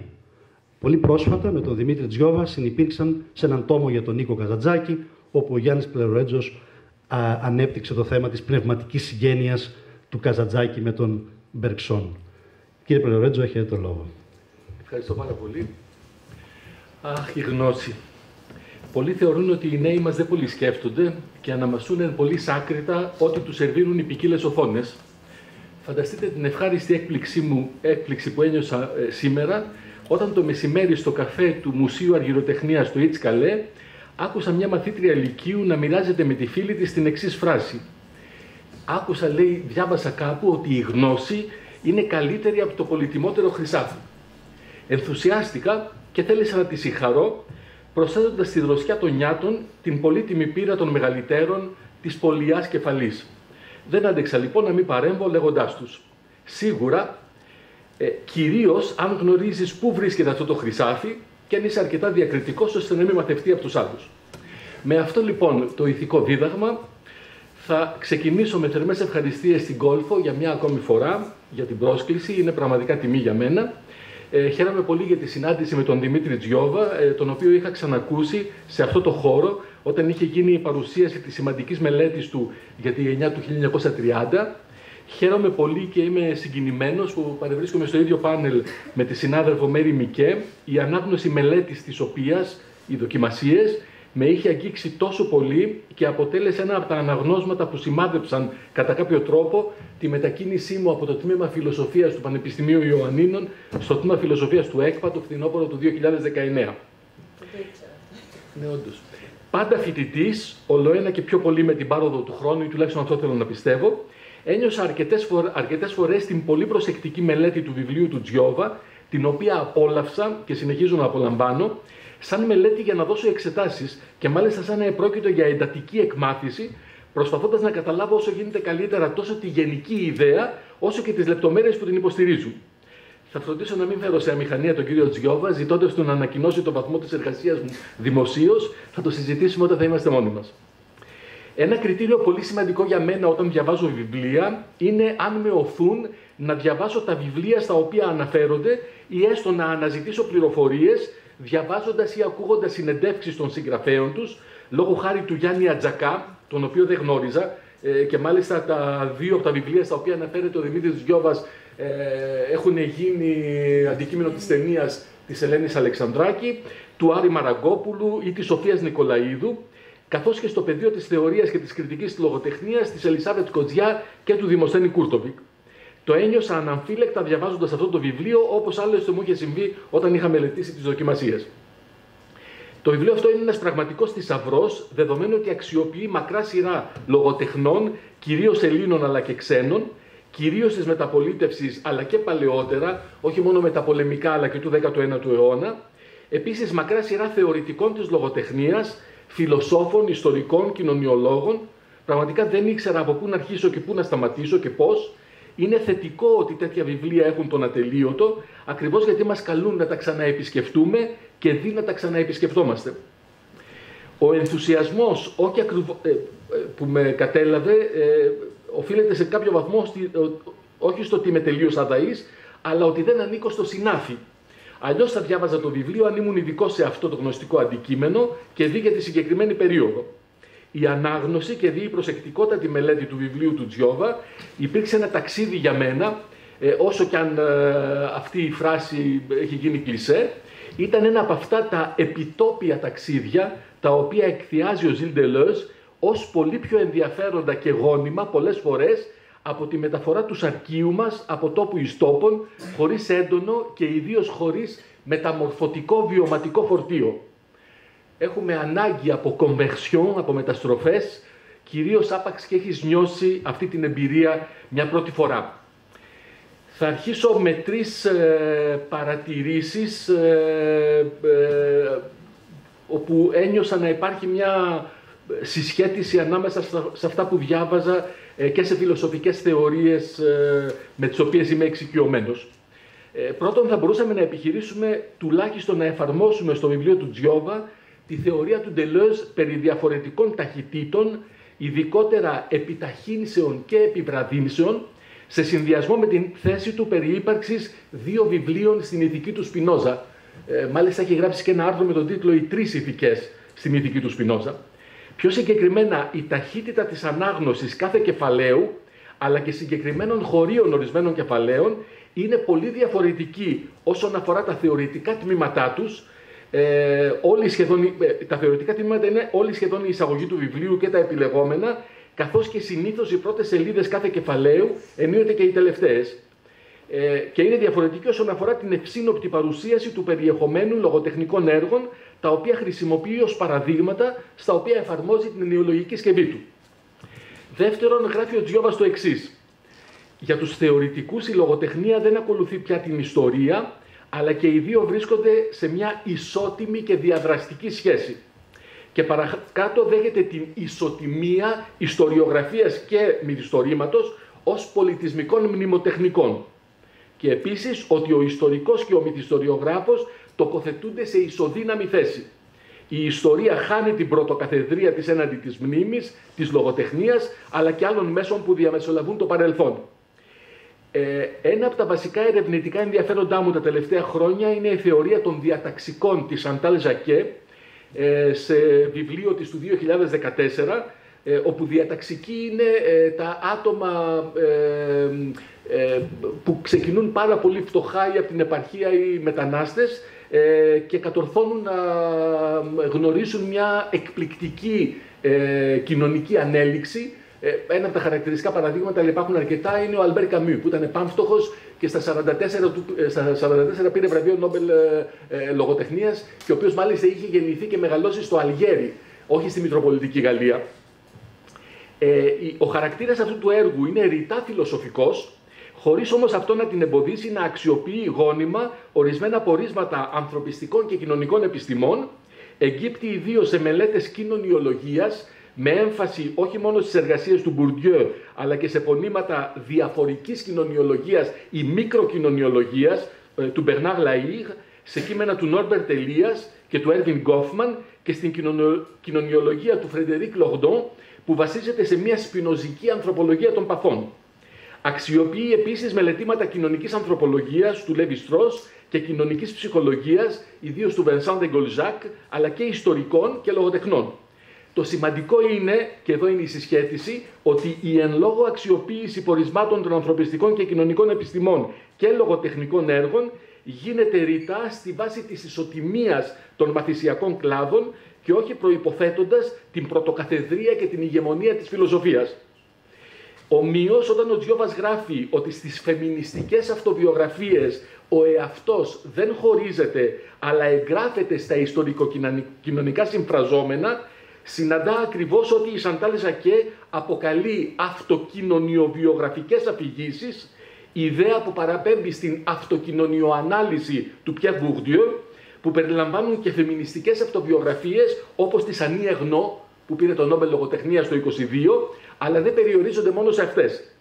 Πράγματι, στη μελέτη της για τους διαταξικούς, η Ζακέ μελετά τις συνέπειες του φαινομένου με έμφαση σε ορισμένα βασικά κοινά γνωρίσματα της τεθλασμένης πορείας των διαταξικών, και εδώ έχουμε ένα παράδειγμα μη γραμμικότητας, βάσει της εκ των υστέρων αναστοχαστικής αφηγηματικής ανασυγκρότησής της από τους ίδιους σε ποικίλες εκδοχές αυτοβιογραφικών κειμένων, ιδίως σε ό,τι αποκαλεί αυτοκοινωνιοβιογραφικές αφηγήσεις.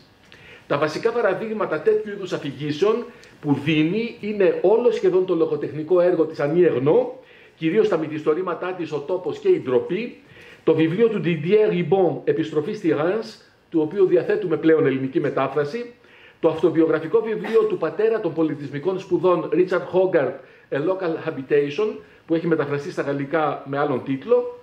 Και είπα ότι όταν η Ζακέ μιλάει για αυτοκοινωνιοβιογραφικές αφηγήσεις, έχει κατά νου την αυτοκοινωνιοανάλυση του Bourdieu στο τελευταίο του βιβλίο σχεδίασμα μιας αυτοανάλυσης.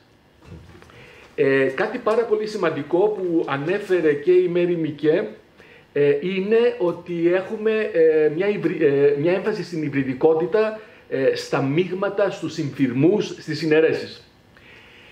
Η σκέψη που έκανα είναι ότι μέχρι τον 19ο αιώνα περίπου, αρχής γενομένης από το 17ο αιώνα, υπερίσχυε στη φιλοσοφία, αλλά και στις άλλες επιστήμες, το μαθηματικό μοντέλο, το οποίο μαθηματικό μοντέλο περιλαμβάνει βεβαίως και συνθέτησεις, αλλά προϋποθέτει αναλύσεις, σαφείς ξεκάθαρες διακρίσεις, οι περίφημες σαφείς και διακριτές ιδέες του Ντεκάρτ και διαιρέσεις, άρα είναι χοντρικά το καρτεσιανό μοντέλο, ενώ τις πολλές τελευταίες δεκαετίες υπερισχύει το μοντέλο των βιολογικών επιστημών και δι πλέον των γνωσιακών, όπου έχουμε ολιστικές προσεγγίσεις με έμφαση στην πολυπλοκότητα, στη δυναμοκρατία, στην ενδεχομενικότητα, στο σχεσιακό, στις αλληλοδιεισδύσεις, στο γίγνεσθε, από τον Μπερξόν και τον Merleau-Ponty μέχρι τον Μισελ Σέρ και τον Εντγκάρ Μοράν.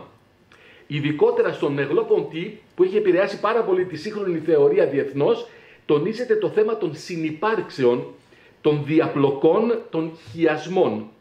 Πράγματι, σε πολλά σημεία του βιβλίου του Τζιόβα εντόπισα σαφή έμφαση στις συνδέσεις, στις σχέσεις, στα γεφυρώματα, στις συνυπάρξεις. Λόγω χάρη αναρωτιέται σε τι οφείλεται η άνοδος της μνήμης έναντι της ιστορίας και απαντά μεταξύ άλλων στο γεγονός ότι γεφυρώνει παρελθόν, παρόν και μέλλον σε σχέση με την ιστορία, η οποία επιμένει στο να τα διαχωρίζει και πιο κάτω μιλά για συνυπάρξεις, για διαδράσεις κτλ. Επίσης, εδώ και αρκετές δεκαετίες είναι πανθομολογούμενη η άνοδος του ατομικισμού με ποικίλες εκφάνσεις και συνέπειες, αρχής γενομένης από τα τέλη της δεκαετίας του 70, σίγουρα τη δεκαετία του 80. Δεν υπάρχει μελετητής που να έχει μελετήσει, που να έχει εγγύψει στο θέμα και να μην διαπιστώνει ότι από τη δεκαετία του 70 και κυρίως από το 80 έχει υπάρξει μια εντελώς διαφορετική κοσμοεικόνα, καταρχάς στη Δύση και στη συνέχεια σε όλη την Ιφίλιο. Όταν λοιπόν γράφει ο Τζιόβας ότι η σειρά μαρτυριών για το Δεύτερο Παγκόσμιο Πόλεμο και για την ήττα του κομμουνιστικού κινήματος προβάλλουν το αυτοβιογραφικό εγώ σε σχέση με το συλλογικό και ηρωικό εμείς του παρελθόντος, ή όταν αναφέρεται σε αυτοβιογραφίες, αυθιστορήσεις, αυτομυθοπλασίες κτλ. Δεν μπορούσα να μην σκεφτώ την θεωρία του Ζιλ Λιποβετσκή περί δύο ατομικιστικών επαναστάσεων, η πρώτη μετά τον πόλεμο, μετά το 1945, και η δεύτερη, την οποία αποκαλεί ναρκισσιστική επανάσταση, από τη δεκαετία του 70 και μετά, σε όλη τη Δύση και σε όλα τα εκδυτικισμένα τμήματα του κόσμου, και μάλιστα αυτό το γράφει πολύ πριν το διαδίκτυο που έχει επιτείνει αυτή την κατάσταση, ή επίσης τη θεωρία του Καστοριάδη για τον κομφορμισμό και την άνοδο της ασημαντότητας. Αυτά είναι ορισμένα από τα σημεία. Θα αναφερθώ όσο γίνεται πιο σύντομα στην θεωρία του για το τραύμα, που είναι πάρα πολύ σημαντική στη μεταπολιτευτική πεζογραφία και είναι σημαντική δεδομένου ότι όλοι μας είμαστε κάπου και κάπως λαβωμένοι, όχι όλοι στην ίδια φτερούγα ή στο ίδιο σημείο της φτερούγας. Ο Τζιόβα ξεκινεί από την διαπίστωση της ανόδου των σπουδών μνήμης και τραύματος διεθνώς και μάλιστα στενή σύνδεσή τους. Κάθε φορά ξεκινάει από το τι συμβαίνει σε διεθνές επίπεδο και στη συνέχεια προσπαθεί να δει τι συμβαίνει στην Ελλάδα. Τόσο σε θεωρητικό επίπεδο όσο κυρίως στην λογοτεχνία. Και όταν λέμε σχέση μνήμης και τραύματος εννοούμε και τη λύθη και τη σχέση με τη λύθη. Κυρίως μετά τη δεκαετία του 1980, οπότε κατοχυρώθηκε η έκφραση διαταραχή μετατραυματικού στρες από την Αμερικανική Ψυχιατρική Ένωση. Πράγματι, το τραύμα από όρος της κλινικής ψυχολογίας έχει γίνει όρος πολιτισμικός και ιστορικός, όπως τονίζει, αφορά πλέον το σύνολο του πολιτισμού, άρα και των τεχνών και της λογοτεχνίας, δεδομένου ότι, παραθέτω, η αισθητική του τραύματος κυριαρχεί από ταινίες και μυθιστορήματα μέχρι την αρχιτεκτονική μνημείων και την τουριστική βιομηχανία.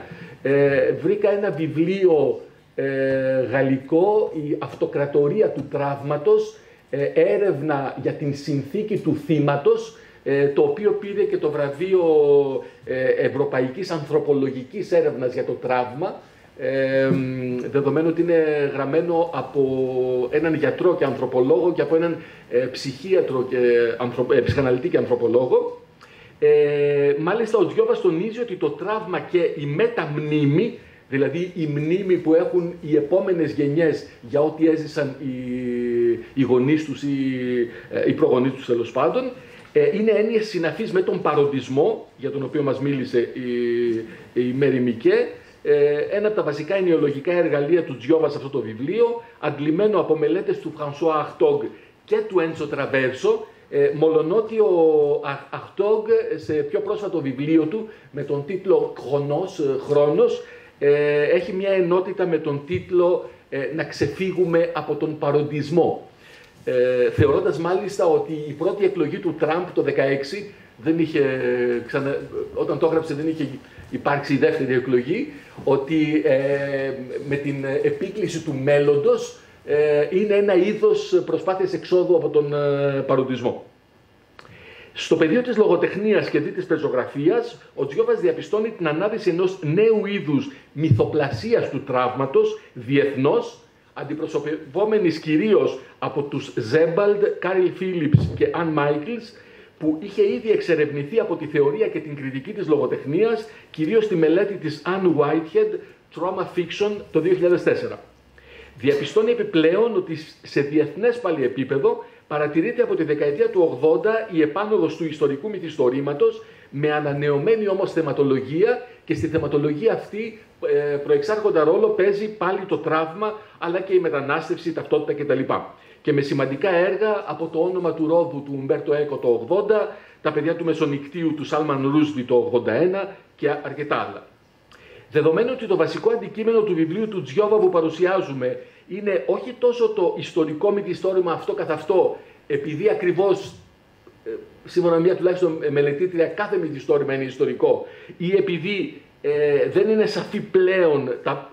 σαφές πλέον το περίγραμμα και έχει γίνει υβριδικό είδος, γι' αυτό το βασικό του αντικείμενο είναι η σχέση της ιστορίας με την πεζογραφία ή τη μυθοπλασία, η οποία στην ύστερη μεταπολίτευση τίθεται σε νέα βάση, απεδαφοποιημένη, σύμφωνα με τον όρο του Ντελέος και του Γκαταρί, μικροϊστορική, αντιγραμμική και λιγότερο εθνοκεντρική, μια σχέση ιστορίας και μυθοπλασίας που δεν είναι πια αντιθετική, ούτε συζευκτική, αλλά διαδραστική. Η συμβολή της λογοτεχνίας όσον αφορά τις τραυματικές εμπειρίες έγκυται στο εξής παραθέτω. Η λογοτεχνία θεωρήθηκε ότι προηγείται της ιστορίας στην πραγμάτευση τραυματικών εμπειριών, γιατί με βάση τη διάκριση του Ντομινίκ Λακάπρα συνδέθηκε με το γράφοντας το τραύμα και όχι με το γράφοντας για το τραύμα. Το πρώτο είναι πιο άμεσο, ενώ το δεύτερο πιο αποστασιοποιημένο και συμβολικό. Προκειμένου να κατανοήσουμε επαρκώς ό,τι έπεται, χρειάζεται να λάβουμε υπόψη το ίδιον των τραυματικών συμβάντων, παραθέτω, δεν βιώνονται άμεσα όταν συμβαίνουν και επομένως γίνονται αντιληπτά εμέσως και όχι πλήρως. Σε αυτά τα συμβάντα η ιστορία είναι σαν να συμβαίνει χωρίς μάρτυρες. Το παράδειγμα που δίνει η Κάθι Καρούθ είναι η ταινία «Χιροσίμα αγάπη μου» του 1959 του Αλέν Ρενέ, και μάλιστα η στροφή του ενδιαφέροντος στο τραύμα τόσο στη λογοτεχνία όσο και στην κουλτούρα γενικότερα μπορεί να θεωρηθεί ως μία από τις εκφάνσεις της λεγόμενης ηθικής στροφής από το τέλος του 20ου αιώνα. Πράγματι, σύμφωνα με τον Φρεντερίκ Βόρμς, η φιλοσοφική στιγμή στη Γαλλία, αλλά όχι μόνο στη Γαλλία, από τις αρχές της δεκαετίας του 80 και μετά, χαρακτηριζόταν από δύο βασικά προβλήματα και μάλιστα στην σύνδεσή τους. Το πρώτο είναι το πρόβλημα της ζωής. Το πρώτο είναι το πρόβλημα της ζωής και δι του εμβίου όντως σε ποικίλες τροπές, βιοηθική, βιοπολιτική κτλ. Και το πρόβλημα της ηθικής με έμφαση στα ανθρώπινα δικαιώματα. Για εσάς που είστε νεότεροι ή περισσότεροι, η έμφαση στα ανθρώπινα δικαιώματα φαίνεται απολύτως λογική. Επί δεκαετίες, σίγουρα μέχρι τη δεκαετία του 70, κανένας δεν ενδιαφερόταν για τα ανθρώπινα δικαιώματα εκτός από οργανισμούς όπως τον Οργανισμό Ηνωμένων Εθνών κτλ. Στη φιλοσοφία δεν υπήρχε, δεν θεματοποιούνται τα ανθρώπινα δικαιώματα και πολύ συχνά όταν θεματοποιούνταν αρνητικά με πάρα πολύ σοβαρά επιχειρήματα. Υπάρχει ήδη στα ελληνικά μια μελέτη του Bertrand Binos για την ιστορία της θεώρησης των ανθρωπίνων δικαιωμάτων και για τα επιχειρήματα ενάντια. Το βασικό επιχείρημα ήταν ότι εφόσον περιμέναν την επανάσταση και την αλλαγή της κοινωνίας, δεν θεωρούσαν ότι θα λυθεί κάτι με το να επιμείνουμε σε ζητήματα που συμβαίνουν σε αυτή την κοινωνία ως έχει, την οποία θεωρούσαν ήδη προβληματική.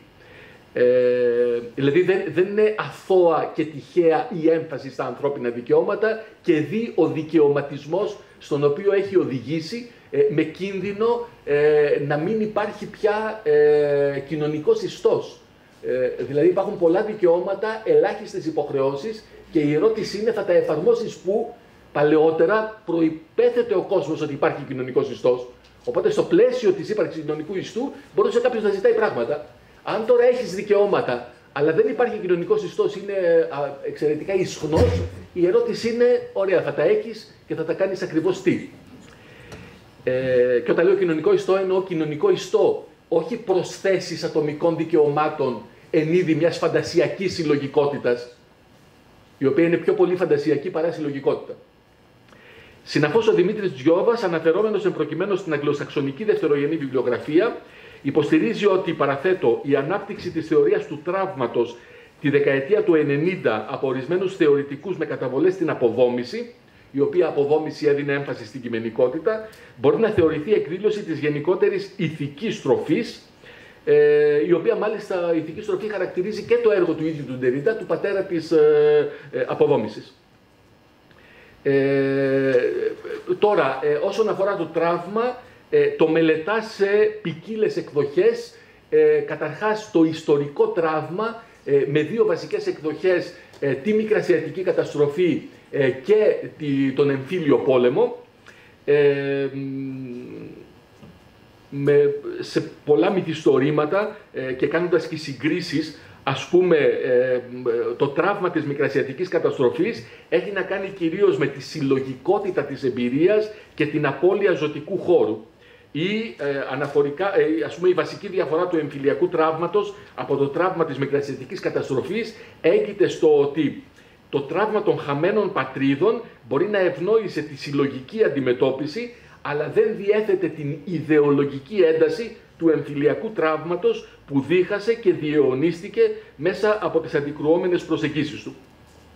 Αναφέρεται και σε μυθιστορήματα όπως σε διηγήματα της Ελισάβετ Χρονοπούλου, «Ο έτερος εχθρός», για τραυματικά περιστατικά στην κατοχή, όπου ο έτερος εχθρός ήταν η βία, η πείνα και ο φόβος. Η Μέρη Μικέ ανέφερε, ο Τζιόβας κάνει εξαιρετικές κατηγοριοποιήσεις. Μία από αυτές είναι αυτοί οι τρεις τρόποι, τριμερές σχήμα για τους τρόπους διαχείρισης του τραύματος, που έχουν και χρονική σειρά. Στην αρχή η θυματοποίηση, κυρίως από την αριστερά, κατόπιν η αποστασιοποίηση σε ποικίλες εκδοχές, στο μεταπολεμικό μυθιστόρημα, και τέλος στην μεταπολίτευση η απομυθοποίηση. Αναφέρεται επίσης σε άλλα ιστορικά τραύματα, είναι η τραγωδία της Κύπρου, σε μυθιστορήματα και Κύπριων και Ελλαδιτών. Έχουμε επίσης επανατραυματοποίηση και νέες αφηγήσεις ακυρωμένου νόστου στην Κύπρο, εξαιτίας του γεγονότος ότι το 2003 επετράπη η επίσκεψη στα κατεχόμενα, όχι όμως η επαναγκατάσταση των προσφύγων. Ως εκ τούτου, το τραύμα της εισβολής εξακολουθεί να καθορίζει και ενδεχομένως να παγιδεύει την κυπριακή πεζογραφία. Έχουμε επίσης το τραύμα της εξόντωσης των Ελλήνων Εβραίων, κυρίως στη Θεσσαλονίκη, αλλά αναφέρεται και σε μυθιστόρημα για τον εκτοπισμό των Εβραίων της Κέρκυρας και σε μυθιστόρημα της Μάρος Δούκα για τους Εβραίους στην Κρήτη. Έχουμε επίσης αναφορές σε μυθιστορήματα για το τραύμα της σεξουαλικής κακοποίησης, για παράδειγμα στο μυθιστόρημα «Η Εβραία Νύφη» του Νίκου Δαβέτα. Αυτό για την εκτόπιση των Εβραίων της Κέρκυρας ήταν το μυθιστόρημα του Βασίλη Μπούτου, «Η συκοφαντία του αίματος» του 1997. Περνάει μετά σε κοινωνικά τραύματα, όπως είναι η μετανάστευση, με αρκετά μυθιστορήματα να αναφέρονται στην εσωτερική μετανάστευση και άλλα στην μετανάστευση ξένων στην Ελλάδα. Άλλα κοινωνικά τραύματα, άλλο κοινωνικό τραύμα είναι το τραύμα του ανέφικτου επαναπατρισμού, χαρακτηριστικά στο μυθιστόρημα της Έλενας Χουζούρη «Δύο φορές αθώα» 2013, η ηρωίδα που γεννιέται και μεγαλώνει στην Τασκένδη, όταν εγκαθίσταται στην Ελλάδα, αισθάνεται διπλά ξένη σε μια Ελλάδα που δεν γνωρίζει ούτε καταφέρνει να αγαπήσει. Και το μυθιστόρημα διερευνά το τραύμα του ανέφικτου επαναπατρισμού. Επίσης, μια σειρά πολιτισμικών τραυμάτων με αναλύσεις και θεωρητικές του Τζέφρεϊ Αλεξάντερ για το τι είναι αυτά τα πολιτισμικά τραύματα. Αναφέρεται επίσης στη διεθνοποίηση των τραυμάτων μέσω κινηματογραφικών έργων ή τηλεοπτικών σειρών. Για παράδειγμα, ορισμένες ταινίες ή σειρές κάνουν βήματα που οι κυβερνήσεις δεν τολμούν. Παράδειγμα, η τουρκική σειρά The Club 2021-22 που αφορά τα Σεπτεμβριανά και γνώρισε μεγάλη επιτυχία στο Netflix.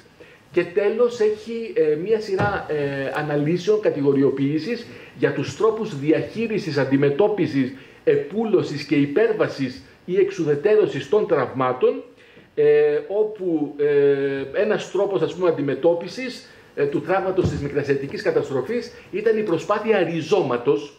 Οι ξεριζωμένοι από τη Μικρά Ασία προσπαθούσαν να ριζώσουν στην νέα τους πατρίδα. Αυτό χαρακτηριστικά φαίνεται στη Γαλήνη του Βενέζη. Για το τραύμα της κατοχής υπήρξαν προσπάθειες εξοραϊστικής μνήμης ή νοσταλγίας, όπως πάλι στην αιωλική γη του Βενέζη. Η αφήγηση βοηθά στην αντιμετώπιση των τραυμάτων. Το βλέπουμε χαρακτηριστικά στη Μητέρα του Σκύλου, το μυθιστόρημα του Παύλου Μάτεση που παίζεται σε θεατρικό στην Αθήνα. Επίσης γίνονται σε αρκετά μυθιστορήματα, έχουμε προσπάθειες συμφιλίωσης με το τραυματικό εθνικό και οικογενειακό παρελθόν, όπως και πάλι στην Εβραία νύφη του Δαβέτα. Και αναφέρεται επίσης στο ότι δεν επουλώνει το τραύμα, παραθέτω, η αναγνώριση και εξειδανίκευση της εθνικής αντίστασης δεν διευκόλυνε την επούλωση του τραύματος του εμφυλίου, διότι στην περίπτωσή του δεν υπήρχε ένας γενικά αποδεκτός υπεύθυνος όπως οι Γερμανοί. Σας ευχαριστώ πάρα πολύ. Ελπίζω να μην σας ταλαιπώρησα. Και εμείς ευχαριστούμε. Λοιπόν, νομίζω ότι είναι η ώρα να καλέσουμε στο βήμα τον συγγραφέα του βιβλίου, τον αγαπητό μας Δημήτρη Τζιόβα, που πρόσφατα, εκτός των άλλων, έγινε και επίτιμος διδάκτορας στο τμήμα Φιλολογίας του Πανεπιστημίου μας. Καταρχάς θα ήθελα να ευχαριστήσω πολύ το τμήμα Φιλοσοφίας του Πανεπιστημίου Ιωνίνων και ιδιαίτερα την καθηγήτρια Γκόλφο Μαγκίνη για την οργάνωση αυτής της εξαιρετικής βραδιάς. Είμαι βαθιά υπόχρεος και στην ίδια αλλά και στο τμήμα για αυτή την πρωτοβουλία. Επίσης θα ήθελα να ευχαριστήσω τους τρεις ομιλητές και ομιλήτριες για τις εξαιρετικές παρουσιάσεις. Μου θύμισαν πτυχές του βιβλίου, τις οποίες και εγώ είχα ξεχάσει, και κάλυψαν από διαφορετικές πλευρές πτυχές του βιβλίου. Στην αφίσα λέει απόκριση. Δεν έχω κάποια απόκριση να κάνω. Απλώς έχω μια διευκρίνηση, η οποία είναι σημαντική. Βλέπετε επίσης στον τίτλο ότι είναι μεταιστορικό μυθιστόρημα. Δεν πρέπει να ξεχνούμε ότι στην περίοδο της μεταπολίτευσης είχαμε και το εφόλυτο, το εκλαϊκευτικό μυθιστόρημα, το οποίο γνώρισε μεγάλη απήχηση, και έχουμε πολλούς που δημοσιεύουν μυθιστορήματα και έχουν μεγάλη επιτυχία και αναγνωστική και εμπορική. Και ίσως μία μελέτη θα άξιζε και για αυτού του τύπου το μυθιστόρημα, το οποίο περνάει αθόρυβα μεν, αλλά έχει σημαντικό αναγνωστικό κοινό. Εγώ τώρα δεν ήξερα τι θα υποθεί εδώ πέρα, ετοίμασα δύο λόγια, δεν θέλω να σας κουράσω γιατί πέρασε και η ώρα. Και το βασικός άξονας του βιβλίου είναι το ερώτημα, είναι η ιστορία σήμερα πιο κοντά στη λογοτεχνία από ό,τι παλαιότερα? Το ερώτημα αυτό προσπάθησα να προβάλλω μεταξύ άλλων στο βιβλίο μου και να αναδείξω την άποψη η οποία σήμερα θεωρείται κομβική, ότι το παρελθόν διαμορφώνεται από το παρόν. Ό,τι συνδέει ιστορία, μνήμη και λογοτεχνία είναι η έννοια της μνημοϊστορίας. Και θα ήθελα να επιμένω σε ορισμένες έννοιες βασικές του βιβλίου για όσους θα το διαβάσουν, αν βρουν κάποιες δυσκολίες, ίσως να πω δύο λόγια για να είναι πιο σαφή τα πράγματα, ιδιαίτερα για τους φοιτητές που είναι παρόντες και παρούσες. Ό,τι συνδέει ιστορία, μνήμη και λογοτεχνία είναι η έννοια της μνημοϊστορίας. Και θα ήθελα να σταθώ λίγο σε αυτή, διαγράφοντας παράλληλα και το θεωρητικό υπόβαθρο του βιβλίου. Τον όρο μνημοϊστορία εισηγήθηκε αρχικά ο Γερμανός ιστορικός, μάλιστα ήταν Αιγυπτιολόγος, δεν είναι σύγχρονος ιστορικός, ο Γιάνν Άσμαν, ορίζοντάς τη ως εξής. Αντίθετα με την ιστορία καθ' αυτή, η μνημοϊστορία δεν ασχολείται απλώς με το παρελθόν, αλλά αποκλειστικά με το παρελθόν όπως διαμορφώνεται από τη μνήμη. Και υπονοεί εδώ κυρίως πώς διαμορφώνεται από το παρόν. Για τον Άσμαν το παρελθόν δεν είναι φυσική απόφυση, αλλά πολιτισμική δημιουργία. Η μνημοϊστορία είναι η θεωρία της πρόσληψης εφαρμοσμένη στο παρελθόν και προϋποθέτει την Wirkungsgeschichte του Hans-Georg Gadamer, σύμφωνα με την οποία τα ιστορικά φαινόμενα έχουν ιστορικές συνέπειες και ερμηνείες, οι οποίες αποτελούν επίσης μέρος αυτών των φαινομένων. Δηλαδή δεν κοιτάζουμε μόνο τι έγινε στο παρελθόν, αλλά και οι ερμηνείες και οι επιπτώσεις αυτών των φαινομένων αποτελούν μέρος των ιστορικών γεγονότων τα οποία συζητούν. Υπάρχει επίσης ένας άλλος συγγενής όρος, είναι αυτός της μυθιστορίας, που είναι διαφορετικός. Αυτόν τον εισήγαγε, προτάθηκε το 1985 από τον William McNeill, αλλά ενώ είναι μυθιστορία, δεν είναι σαν ο ελληνικός όρος μυθιστορία. Συνδυάζει μύθο και ιστορία, αλλά όχι με την έννοια της μυθιστορίας, την οποία συζητώ στο βιβλίο και η οποία έχει ένα άλλο νόημα. Πολλές φορές μεταφράζει και τον όρο romance, τον αγγλικό. Για πολλά χρόνια ο ιστορισμός, όπως είπαν και οι προλαλήσαντες, διαμόρφωσε την ιστορική σκέψη, επέβαλε τη γραμμική αντίληψη του χρόνου και παρήγαγε αφηγήσεις με συνοχή και νόημα. Η μνημοϊστορία κατέστησε προβληματικό τον ιστορισμό και άνοιξε τον δρόμο για την ποικιλία των ιστορικών χρόνων, ενθαρρύνοντας ιστορικούς να επιχειρούν αναχρονισμούς. Μας επέτρεψε να συλλάβουμε παρόν, παρελθόν και μέλλον ως πολυδιάστατες και συσχετιστικές κατηγορίες. Ο ιστορισμός βασιζόταν στις αιτιακές εξηγήσεις, παρουσιάζοντας το παρελθόν να καθοδηγεί το παρόν. Αντίθετα, η μνημοϊστορία βασίζεται στον παροντισμό και παρουσιάζει το παρελθόν ως παράγωγο και διακύβευμα του παρόντος. Το παρελθόν δεν προσλαμβάνεται απλώς από το παρόν, αλλά το παρόν στοιχειώνεται. Αυτό η έννοια της στοιχείωσης είναι σημαντική από το παρελθόν. Με τη σειρά του το παρελθόν επινοείται και ανακατασκευάζεται από το παρόν. Δεν ενδιαφέρει το τι πραγματικά συνέβη, αλλά οι τρόποι με τους οποίους ερμηνεύεται το παρελθόν, δίνοντας τη δυνατότητα σε μελλοντικές κοινότητες να αποκτήσουν τη δική τους οντότητα και ταυτότητα. Η μνημοϊστορία εστιάζει στην πολυεπίπεδη δυναμική της απόστασης και της εγκύτητας, παρουσίας και απουσίας, προσμονής και αναδρομής, παρελθόντος και παρόντος. Διερωτάται ποιος, πότε, γιατί και για ποιον θυμάται το παρελθόν και με τη μέσα. Τα ιστορικά γεγονότα είναι επικοινωνιακά γεγονότα που το νόημά τους αλλάζει μαζί με το αναδυόμενο νέο παρόν. Είναι σαν τον αφρό της ιστορίας με μεγάλες και μη μικρές φουσκάλες που σκάνε και προκαλούν κύματα που ταξιδεύουν διάφορες αποστάσεις. Σύμφωνα με τον Μισελ Ντεσερτό, ένα γεγονός δεν είναι ότι μπορούμε να γνωρίσουμε γι' αυτό, αλλά πώς εξελίσσεται στον χρόνο. Η μνημοϊστορία δεν επιδιώκει να ανιχνεύσει τους απόϊχους του παρελθόντος, αλλά προσπαθεί να καταλάβει πώς αυτοί οι απόϊχοι αντιχούν στους θαλάμους του παρόντος, διαμορφώνοντας την κατασκευή της ιστορίας ως μια ενεργή διαδικασία. Γιατί με τα μοντέρνα, με τα τραυματική και με τα ιστορική φαντασία, η ιστορία δεν είναι γνώση που μαθαίνουμε και κατέχουμε, αλλά κάτι που δεν μαθαίνουμε παρά μόνο επιθυμούμε. Αυτό που λέει μάθε ιστορία, δεν υφίσταται, η ιστορία συνεχώς εξελίσσεται. Με βάση αυτή τη λογική, η ιστορία δεν είναι γεγονός, αλλά γίγνεσθε. Μια εξελισσόμενη διαδικασία και όχι ότι έχει περάσει ανεπιστρεπτή. Για να δώσω και ένα παράδειγμα μνημοϊστορίας από την ελληνική λογοτεχνία, ένα κλασικό παράδειγμα μνημοϊστορίας στον χώρο της λογοτεχνίας είναι ο Ιωγουάρος του Αλέξανδρου Κοτζιά που δημοσιεύθηκε το 1987.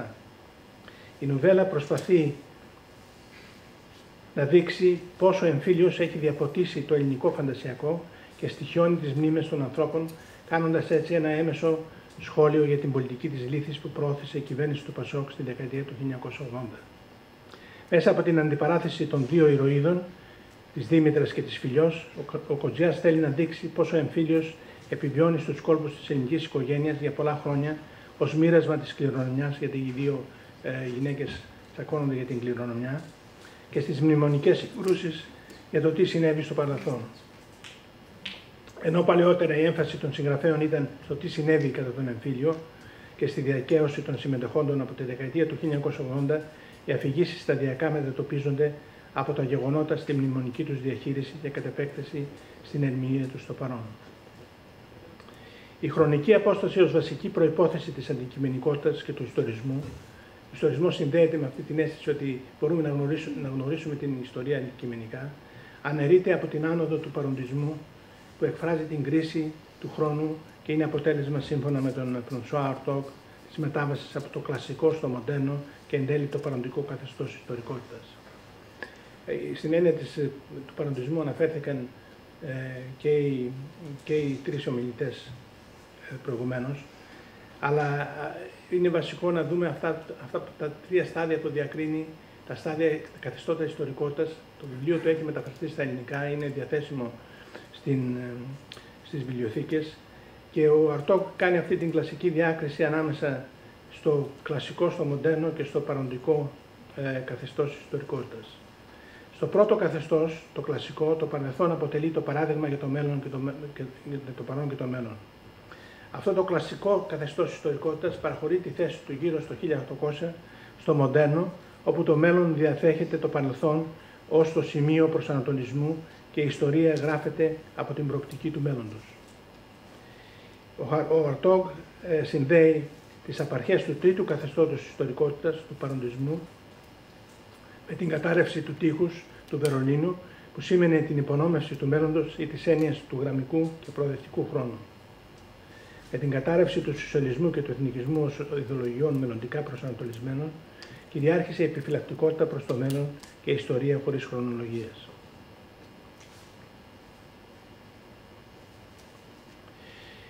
Ο παροντισμός ως νέο καθεστώς ιστορικότητας εκδηλώνεται και σε μια σειρά μυθιστορημάτων που συνδυάζουν ένα ιστορικό και με ένα παροντικό θέμα. Γι' αυτό δεν μπορούμε να μιλήσουμε για ορισμένα μυθιστορήματα, μπορεί να έχουν ένα ιστορικό θέμα ως ένα βαθμό, αλλά και ένα παροντικό θέμα. Οπότε αυτά πώς θα τα χαρακτηρίσει κανείς, ιστορικά ή παροντικά μυθιστορήματα.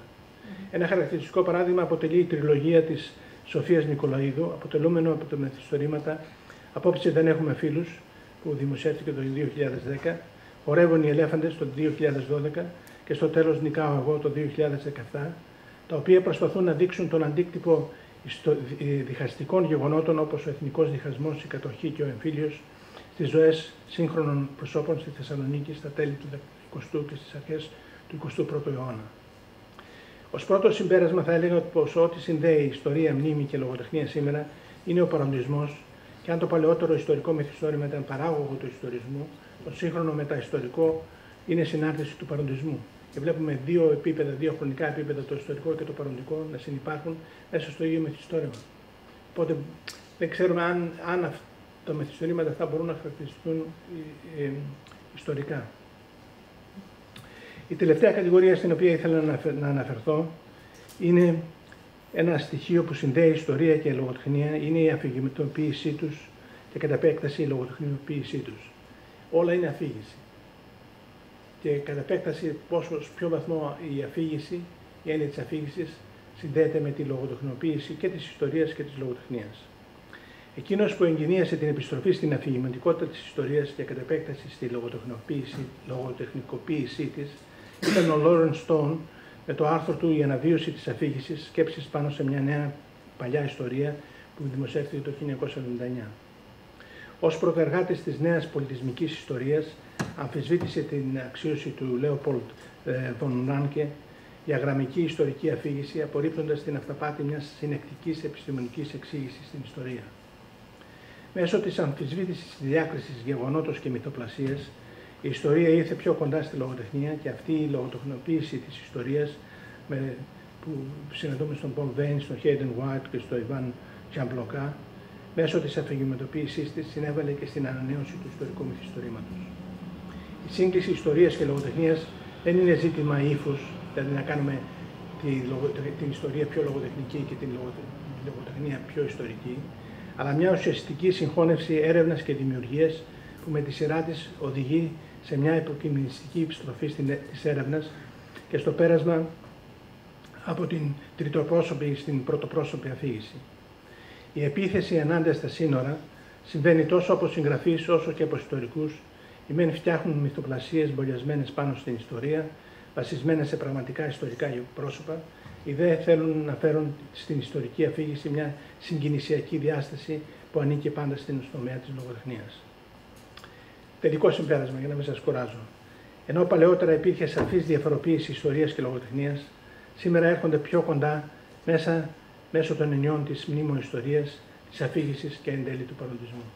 Σας ευχαριστώ πολύ.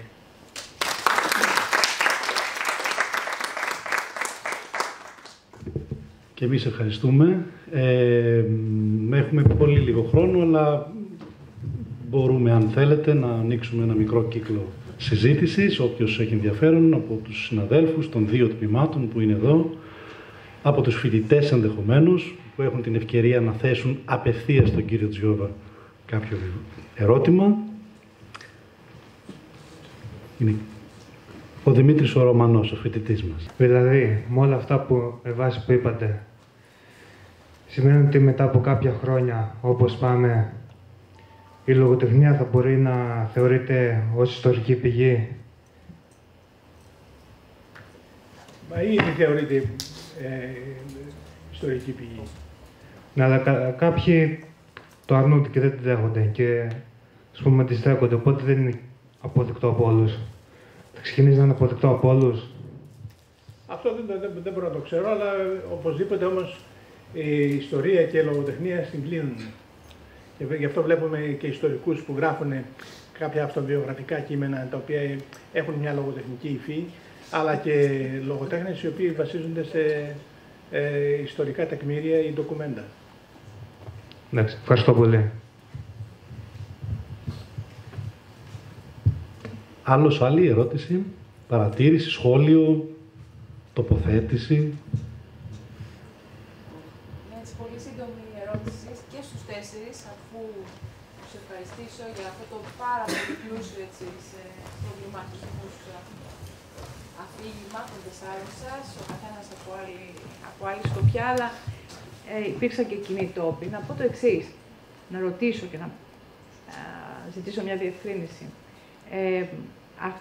Αυτό το κλείσιμο του μέλλοντος, έτσι, το γεγονός δηλαδή ότι μετά το 89 ο παροντισμός ουσιαστικά είναι το κλείσιμο του μέλλοντος αυτής της διάστασης, αλλά πάντα ο ιστορικός χρόνος είναι τρισδιάστατος χρόνος, έτσι. Ας μην το πούμε μέλλον, ας το πούμε διαγενειακή επικοινωνία, έτσι. Αυτή τη στιγμή διασφαλίζεται, μπορούμε με κάποιο τρόπο να το διασφαλίσουμε? Η αφήγηση, η λογοτεχνική αφήγηση είναι κύριος τρόπος στη γενιά, ας πούμε, που τώρα είναι 20 ετών. Ένα βιβλίο που μεταφράστηκε πρόσφατα στα ελληνικά, ενός Άγγλου διανοητή, ο οποίος αυτοκτόνησε δυστυχώς, του Μαρκ Φίσερ, έχει τίτλο «Η ακύρωση του μέλλοντος». Που σημαίνει ότι υπάρχει μία αμφισβήτηση που πάμε, δηλαδή, αν έχουμε μία, δεν είναι αν υπάρχει μέλλον, αν πιστεύουμε στο μέλλον. Και νομίζω ότι υπάρχει μία μεγάλη αμφισβήτηση, ας πούμε, σε αυτές τις θεωρίες ή τις έννοιες, οι οποίες βασίζονται, είναι πιο μελλοντολογικές. Σίγουρα δεν έχουμε την έννοια της ουτοπίας ή αυτό που προσέφεραν οι ιδεολογίες, έτσι δεν είναι, σαν προβολή στο μέλλον. Σήμερα έχουμε Τραμπ. Σήμερα έχουμε Τραμπ, ακριβώς. Τι μπορούμε να αντιτάξουμε στον Τραμπ, αυτό είναι το θέμα. Δηλαδή, ναι, δεν υπάρχει η έννοια της ουτοπίας τόσο έντονη, δεν υπάρχει προσδοκία, έτσι, ή αυτή η γραμμικότητα της πρόοδου, σαν αντίληψη την ιστορία, αλλά μια στοιχειώδη διαγενειακότητα, έτσι. Πώς μπορεί να διασφαλιστεί? Κάτι το οποίο θα είναι, να το πω έτσι, το αντίδωρο για τη μελλοντική γενιά. Για τη γενιά που σήμερα είναι, λέω, 18-20 ετών, τους φοιτητές μας. Ναι, η γενιά αυτή, η γενιά Gen Z που λέγεται, είναι μια γενιά η οποία είναι η γενιά του διαδικτύου. Το χάσμα το οποίο υπήρχε μεταξύ των γενεών παλαιότερα δεν είναι τόσο μεγάλο όσο θα εξελιχθεί τα τελευταία χρόνια. Νομίζω το χάσμα των γενεών λόγω του διαδικτύου, λόγω της τεχνητής νοημοσύνης, θα είναι τεράστιο. Οπότε το μέλλον είναι περισσότερο όχι ως υπόσχεση, αλλά ως απειλή. Βλέπετε, ας πούμε, όλοι αναρωτιούνται τι μας φέρνει η τεχνητή νοημοσύνη. Δηλαδή είναι ο φόβος ότι κάτι μας έρχεται το οποίο δεν μπορούμε να το ελέγξουμε. Ότι υπάρχει μια διάχυτη δυστοπία, αυτό είναι βέβαιο, αλλά ας πούμε η λογοτεχνική αφήγηση πώς θα επιβιώσει με το να γίνει σειρά στο Netflix? Αυτή είναι η ερώτησή μου. Είναι λίγο απλοϊκό, αλλά πραγματικά είναι, νομίζω, κάτι που αναρωτιούνται αρκετοί. Δεν είναι ότι αν θα επιβιώσει η λογοτεχνία, αν θα επιβιώσει το διάβασμα.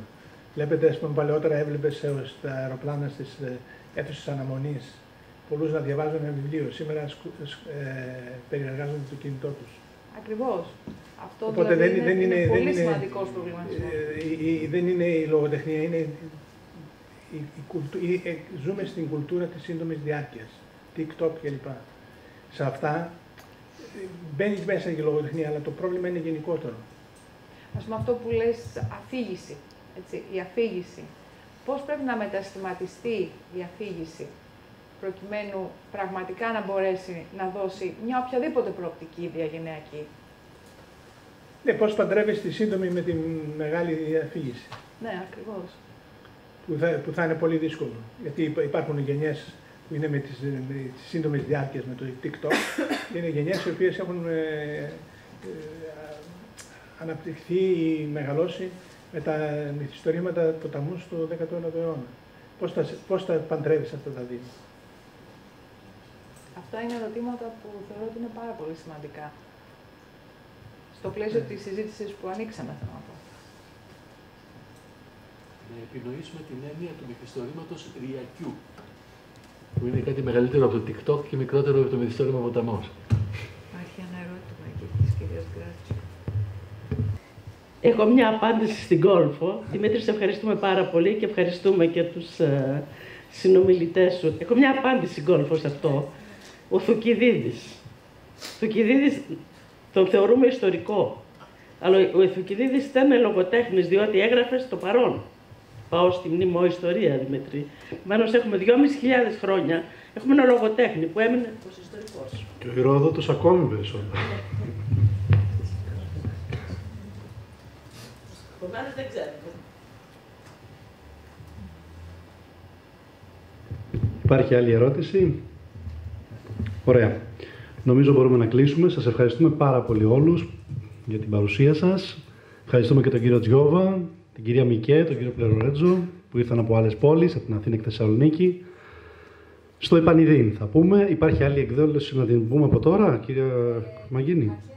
Αρχές Ιουνίου, η πέμπτη και τελευταία μάλλον της σεζόν. Πολύ ωραία. Με το βιβλίο του Γιάννη Πλερορέτζου. Πολύ ωραία. Εξαιρετικά, θα τον έχουμε πάλι κοντά μας. Πολύ ωραία. Ευχαριστούμε. Καλό βράδυ.